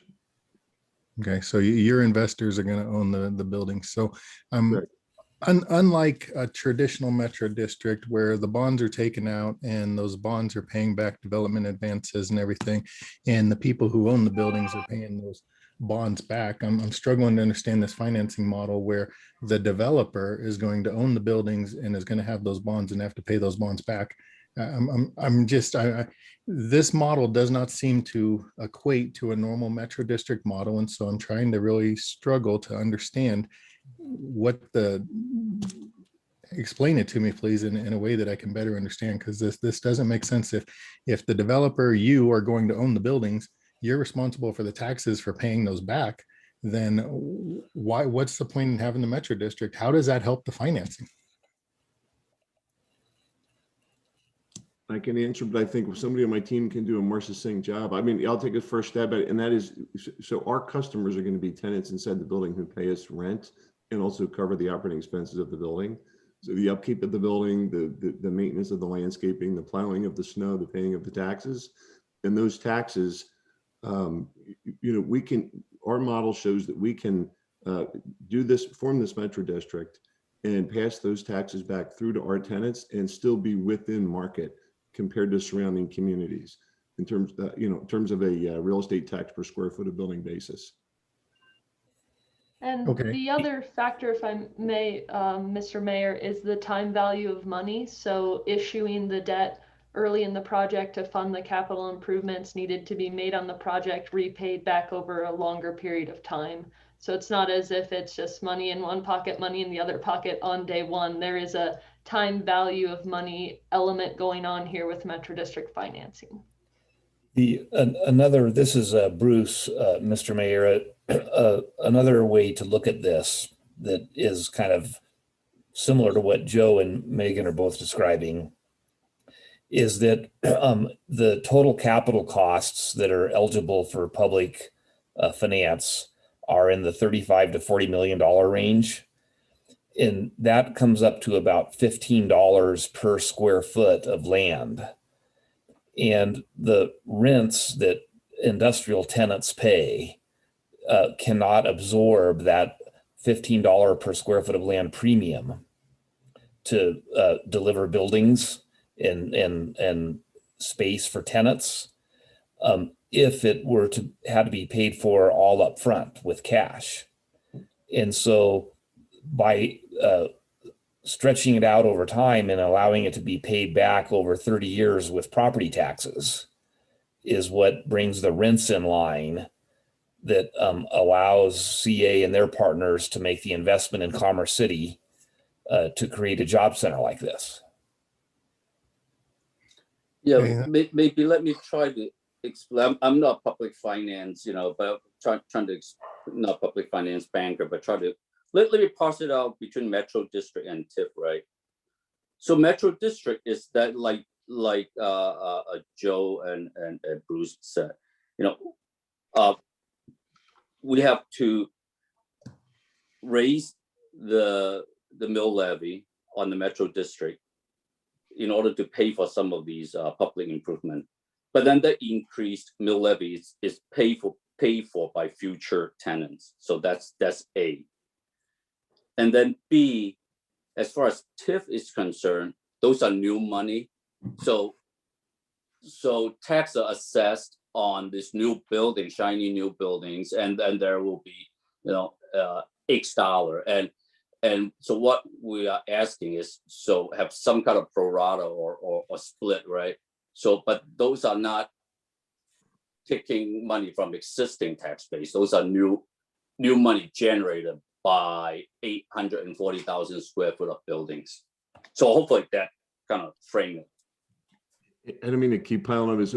Another way, I think, to simplify the thought process, if it helps, is that the Denver metro industrial market is one of the most mature, efficient markets in the country. And it's also very fast growing. And so if you're a national tenant who is, one of our customers, that like Amazon is an obvious one, they're looking around the country, they know what they can pay to lease warehouse space. And if I need to get $10 a square foot to make my economics work, to provide the yields that I need to get to attract investment, and I'm Amazon, they say, well, I can get that same space for $8 in Aurora or Brighton or wherever else. you're not going to attract those businesses to the site. And so the public finance is really just about, paying for those extra costs that would be above just putting on top of a former farm site, essentially. So let's delve into the URA and the TIF ask here. I mean, what exactly is going to be the ask on the URA and the TIF? Are you asking for no sales tax? Are you asking for a reduced property tax? What is the goal of having that structure? Well, go ahead, Bruce.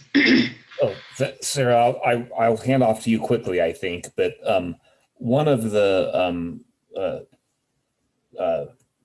in statute, in Colorado revised statutes, TIF can pay for environmental remediation costs, and so the TIF is needed for the cleanup portion of this and the pilings and so forth that support the buildings. Okay, but what is the funding mechanism? Is it property taxes? Is it sales tax? What exactly is going to fund that TIF? Our intent is to work with city staff on both retail sales tax TIF and property tax TIF, both. Okay, so the creation of the URA and the TIF negates any comment that is made about how this is going to be a tax generator for the city, because you're basically asking us to give up all those taxes in order to pay for the environmental remediation, in order to pay for your deep pilings at $12 million, your soil input at $8.3 million. You want us to pay for all that. You're basically asking the city to say, don't tax me so we can pay for this. So any benefit that was perceived by any council members that said this is a great project because the tax revenue vanishes in the need to spend that money to get the project to happen. Well, but that would assume that all of the property and sales tax goes back into the project, and I don't think we've determined that yet. I think that's a discussion that we would have to have with staff. I don't expect that the full amount would be going back into the project. We just haven't gotten to those discussions yet, though. Right. And so again, that goes back to my question, what is the ask? What are you asking for? You're asking for us to rush through the creation of a metro district so that you can have that on the November ballot. And then you're going to come back and ask us to rebate a large portion of the sales tax, a large portion of the property tax so that you can have that money back. I mean, what is the ask? Mr. Mayor, I think our ask tonight is, as we've indicated, is to get a level of comfort that it's worth pursuing the formation of the Metro District, and to enter into negotiations and discussions with staff on a plan of a tax sharing plan of incremental taxes generated on the site. In Commerce City, each time TIF is considered, it's a customized arrangement that's unique to each project and each site. And we haven't begun to have those discussions yet with staff. Okay.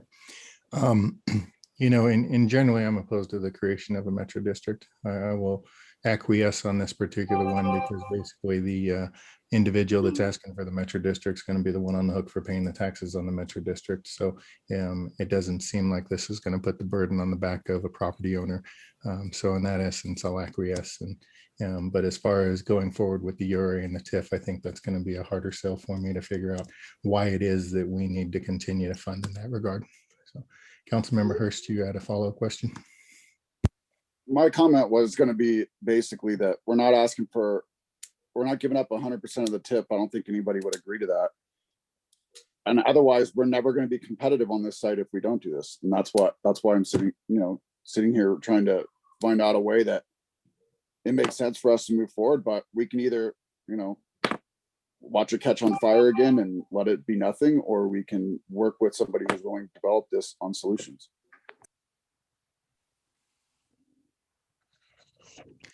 Any other questions or comments from council? Mr. Tinklenberg, what do you need from us this evening? Well, this was for your information. We first, we being staff, learned about it in February. And so we wanted to get it scheduled as soon as possible on your study session so that we could introduce it to you. And so that was the purpose of tonight, was introduce it to you so that you have some familiarity as we move forward. You know, we're not asking for a thumbs up, thumbs down at this point. We've gotten a good indication of concerns and questions that you have. So we'll do our best to address those and bring that information back to you. And, you know, I think the critical timeline, as we talked about earlier, is formation of the Metro District so that they can meet the election deadline. And obviously the other items will take the amount of time that it needs to take in order to do those properly. And so we'll bring that back to you as we learn more. But number one, you know, we wanted to get this in front of you so that you can, you know, start asking questions about it and learning about it. So that was our purpose and we accomplished that. So thank you very much. Thank you. Councilmember Hurst, you had a follow-up? No, hands still up, sorry. Great. Well, thank you everybody for your time this evening. Thank you for answering our questions this evening. Look forward to seeing some of the concerns that were raised this evening addressed as this potential moves forward. And with that, that is going to conclude our presentations for this evening. We'll now move on to reports. Mr. Tinklenberg. Thank you, Mayor. Just several things. I see that we're approaching 9 o'clock, so I don't want to take too much time. Just a reminder, we need the responses, the SWOT responses for the 2022 work plan for the goal setting. We need that from 5 council members yet. So I won't name you off, but I think you know who you are if you haven't responded yet to June Ramos. And then just a reminder, I did send out the city attorney's current salary and the results of the salary survey, and that's for your consideration tonight when you go into executive session. And then in terms of community development, there was the comprehensive plan virtual community workshop this past Thursday. Sadly, there were no Spanish speaker participants, but that will be posted to the website for them to review. The 6 o'clock session in English had 22 people show up. And then Finance did send out the January, February financial report last week. And, you know, it's only a short amount of time in terms of revenues, but so far it's looking good. So too early to really give you a trend line analysis, but that can happen later. But right now, offhand, it's looking good. Parks, Recreation, Golf, just a reminder again, our community navigator will start working on April 5. And then in terms of public works, the infra grant application went in from CDOT, and that's for the I-70 corridor. And then our staff is working on the one for, well, it'd be a build grant for 120th and I'm sorry, for 88th Avenue, sorry. And that's gonna go in middle of April. And then Rosemary project, that'll be coming to you on April 5 for action there to start purchasing property necessary for improving that street. Bridge replacement, it seems like forever we've had that temporary signal at on 112th Avenue by Brighton Road. And that was because that bridge was failing on the south side, the south one half of it. So that's why we had to close that half off. We just received approval or clearance from SHPO, that's the State Historical and Preservation Office. So work can now start in the second quarter on that project. And then 104th Avenue signals, we still anticipate the steel to be delivered in April for Walden and Idalia. Then those 2 signals can be installed. Just a quick update on the water quality at MSC facility. We have had a study done and recommendations that were made by the water quality expert. Those are being implemented. And staff is putting protocols in place for routine inspection and cleaning and better operations of the site. So again, we don't have any issues with water quality generated at that site. And then in terms of the Urban Renewal Authority, Del West has reached out to us to basically engage us in terms of expediting the construction of market rate units, townhomes, and that would be on parcel F. And they're proposing to do 240 units instead of 77 units. And so they're increasing the density, but they're also looking at speeding that project up, and they want to do it this year, starting this year, rather than waiting 3 years. And to do that, they're asking for a loan for soft costs, and that would be repaid by basically a portion of their proceeds off of all of the sale of their for sale units, and then a share of the TIF off the project. So that has just come through. We're evaluating it, and we have our owner's representative looking at the pro forma to see how that fits in, if there's a benefit or not a benefit. Early analysis indicated there may be a benefit, so we'll keep analyzing that and bring that to the entire URA board at the next meeting. So that's just a quick update. So thank you very much. Thanks, sir. Does anybody have any questions for Mr. Tinklenberg regarding his update? Seeing none, Councilmember Wadiola. Thank you, Mayor. Roger, how would that impact parking there? I think it would have a huge impact, wouldn't it? And They talked about building structured parking. So again, that'll be part of the analysis. Cool, thank you.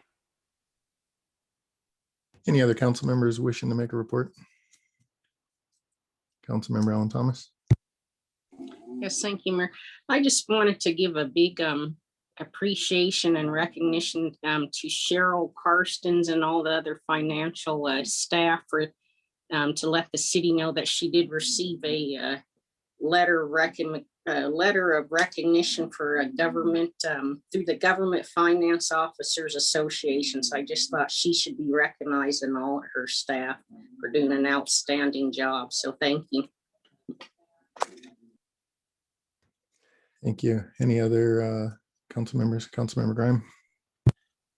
Thank you, Mayor.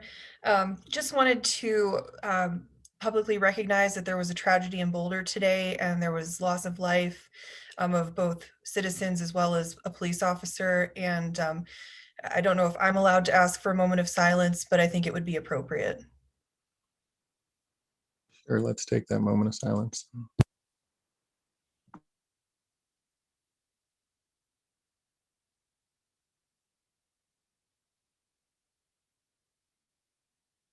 And thank you for bringing that up.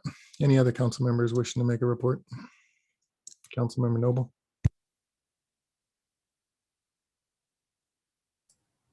Thank you, Councilmember Grimes. I wanted to, though verbally, express my great sorrow and know how difficult it is when we have a business meeting and things to conduct at the same time such tragedy was unfolding in Boulder.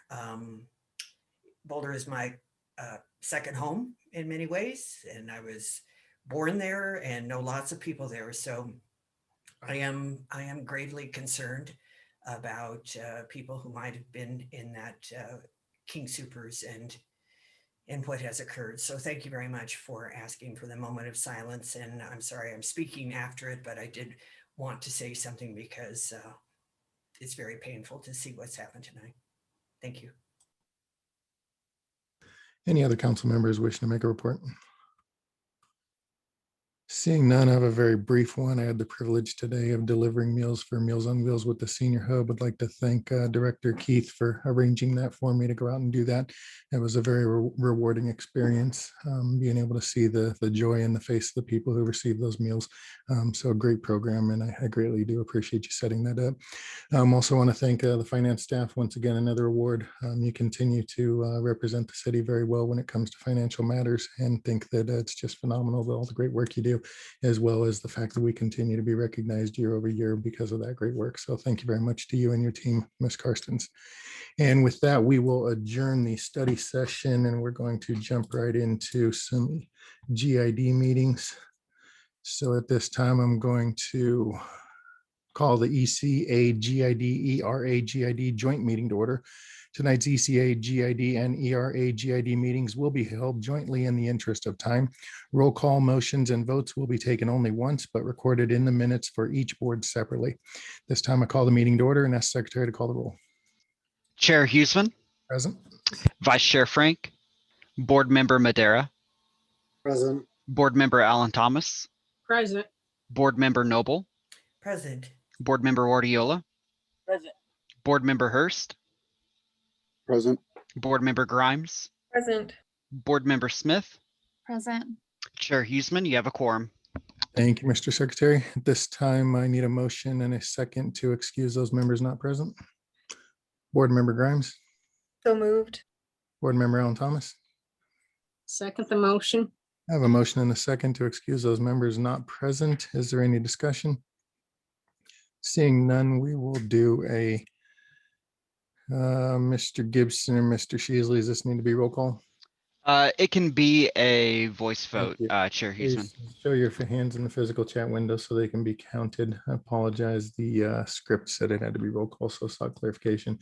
Board Member Hurst, are you not voting in favor of excusing the member not present? Thank you very much. And that's going to pass 8-0 with one absence.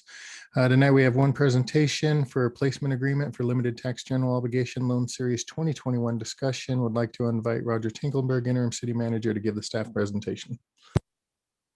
It's going to be very short. This simply authorizes us to place the loan with D.A. Davison and to proceed with the financing that we have discussed with you previously. Are there any questions? Are there any questions from the board to city staff regarding this? Seeing none, I am looking to see if any board members wish to make a motion. Board Member Hurst, Motion to approve that we do the loan with DA Davison. Board Member Grimes. I'll second the motion. Have a motion and a second to advance with DA Davidson for the loan for the Series 2021 loans. Is there any discussion? Seeing none, we will Mayor. take a, yes, sir. All right, thank you. I just wanted to note for the record that I sent an updated version of this ordinance by email this afternoon, and that's the one that you'd be voting on tonight and will be included on second reading. Thank you, sir, for that. Has everybody had a chance to review the email sent by City Attorney Sheasley? Okay, that is the one we are voting on. So I have a motion and a second. No request for discussion. We'll do a voice vote. Please use your physical hands in the chat window so that they can be counted. And that is going to pass 8-0 with one absence. Next, we have an ordinance on first reading. This is ordinance ECA GID 16 for the issuance and sale of the district's limited tax general obligation loan. Does anyone on the board have any questions for staff? Seeing none, I'm looking for a motion and a second to introduce by the board as seated and approve on first reading ordinance ECA GID 16. Board Member Hurst. So moved. Board Member Madera. Second. I have a motion and a second to introduce by the board as seated and approve on first reading ordinance ECA GID 16. Is there any discussion? Seeing no request for discussion, we will do a roll call vote for this one, and the title is not required to be read. Board Member Madera, Yes. Board Member Alan Thomas, Yes. Board Member Noble, Yes. Board Member Wardiola, Yes. Board Member Hurst, Yes. Board Member Grimes, Yes. Board Member Smith, Yes. Vice Chair Frank, Chair Huseman, Yes. passes 8-0. Thank you. Next up is ordinance ECA GID 17, debt service reserve fund held for limited tax general obligation loan. Does anyone on the board have any questions for staff? Seeing none, I'm looking for a motion and a second to introduce by the board as seated and approve on first reading ordinance ECA GID 17. Board Member Alan Thomas. So moved. Board Member Madera. Second. I have a motion and a second to introduce by the board as seated and approve on first reading ordinance ECA GID 17. Is there any discussion? Seeing no request for discussion, will the secretary please take a roll call vote? Board Member Madera, Yes. Board Member Alan Thomas, Yes. Board Member Noble, Yes. Board Member Guardiola, Yes. Board Member Hurst, Yes. Board Member Grimes, Yes. Board Member Smith, Yes. Vice Chair Frank, Chair Huseman, Yes. passes 8-0. Thank you. We'll now move on to resolutions. We have resolution ECA GID 21-02 and resolution ERA GID 21-01, a joint resolution for Third Creek West. Does anyone on the board have any questions for staff? Seeing none, I'm looking for a motion and a second to adopt resolutions ECA GID 21-02 and ERA GID 21-01. Board Member Madera, So moved. Board Member Grimes. I'll second the motion. I have a motion and a second to adopt resolution ECA GID 21-02 and ERA GID 21-01. Is there any discussion? Seeing none, we're going to do a voice vote on this. Please use your physical hands in the chat window so your voice can be counted. And that is going to pass 8-0 with one absence. This time, that concludes all the business we have for the joint ECA GID and ERA GID meeting. This time we will adjourn to a special meeting of the City Council. We're going to call a special meeting to order and ask the clerk to call a roll. Mayor Huseman, Present? Mayor Pro Tem Frank, Councilmember Madera, Here. Councilmember Alan Thomas, Present. Councilmember Noble, Present. Councilmember Guardiola, Present. Councilmember Hurst, Present. Councilmember Grimes, Present. Councilmember Smith, Present. Mayor Huseman, you have a quorum. Thank you, sir. At this time, I'm looking for a motion and a second to excuse those members not present. Councilmember Grimes, So moved. Councilmember Alan Thomas. Second the motion. I have a motion and a second to excuse those members not present. Is there any discussion? Seeing no request for discussion, we'll do a voice vote. Please use your physical hands in the chat window so your vote can be counted. And that will pass 8-0 with one absence. This time, I'm looking for a motion and a second to enter into an executive session of the City Council and City Attorney pursuant to Colorado Revised Statute 24-6-402 parentheses F parentheses 4 for the purpose of discussion of the annual evaluation of the City Attorney. The City Council may take public action following this executive session. Councilmember Grimes. So moved. Councilmember Madera. Second. I have a motion and a second to enter into executive session for the stated purpose. Is there any discussion? Seeing none, we'll do a voice vote. Please use your physical hands in the chat window so that your vote can be counted. And that will pass 8-0 with one absence. The city attorney has already circulated the Zoom link. Please use that link. And once the executive session concludes, we will return to this Zoom meeting to take public action or to adjourn. See you there.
Hello? Do you have a question, Francisco? Yes, I just wanted to make sure that, based on what the mayor had said, it wasn't clear whether we needed to be back here when they got back or My understanding is that they'll come back out to the public meeting and potentially make a motion based on the executive session. So at this time, yes, if you could please stick around for translation services, Francisco, that would be greatly appreciated. Absolutely. Just Thank you wanted to make sure. Yeah, Thank you so much. you bet.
Gonna give a couple more minutes to make sure that the city attorney can rejoin the meeting before we start back up.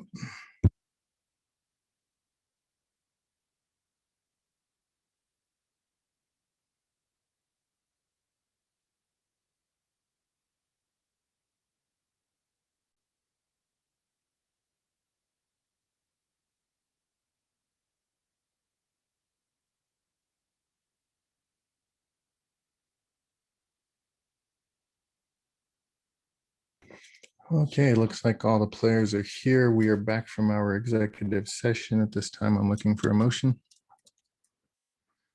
Councilmember Grimes. Thank you, Mayor. I move to increase the city attorney's salary by 4% effective January 1, 2021, and authorize an additional 5 days of general leave over the amount currently provided. Thank you. I have a motion to increase the city attorney's salary by 4% effective January 1st, 2021, and authorize an additional 5 days of general leave over the amount currently provided. Is there a second? Councilmember Alan Thomas. I second the motion. I have a motion and a second. Is there any discussion? Seeing none, before we move our Councilmember Grimes.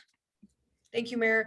I'd just like to publicly thank our city attorney for all of his efforts, hard work over the past year, his dedication to our community and to our city and our staff. And so grateful for your service. Thank you.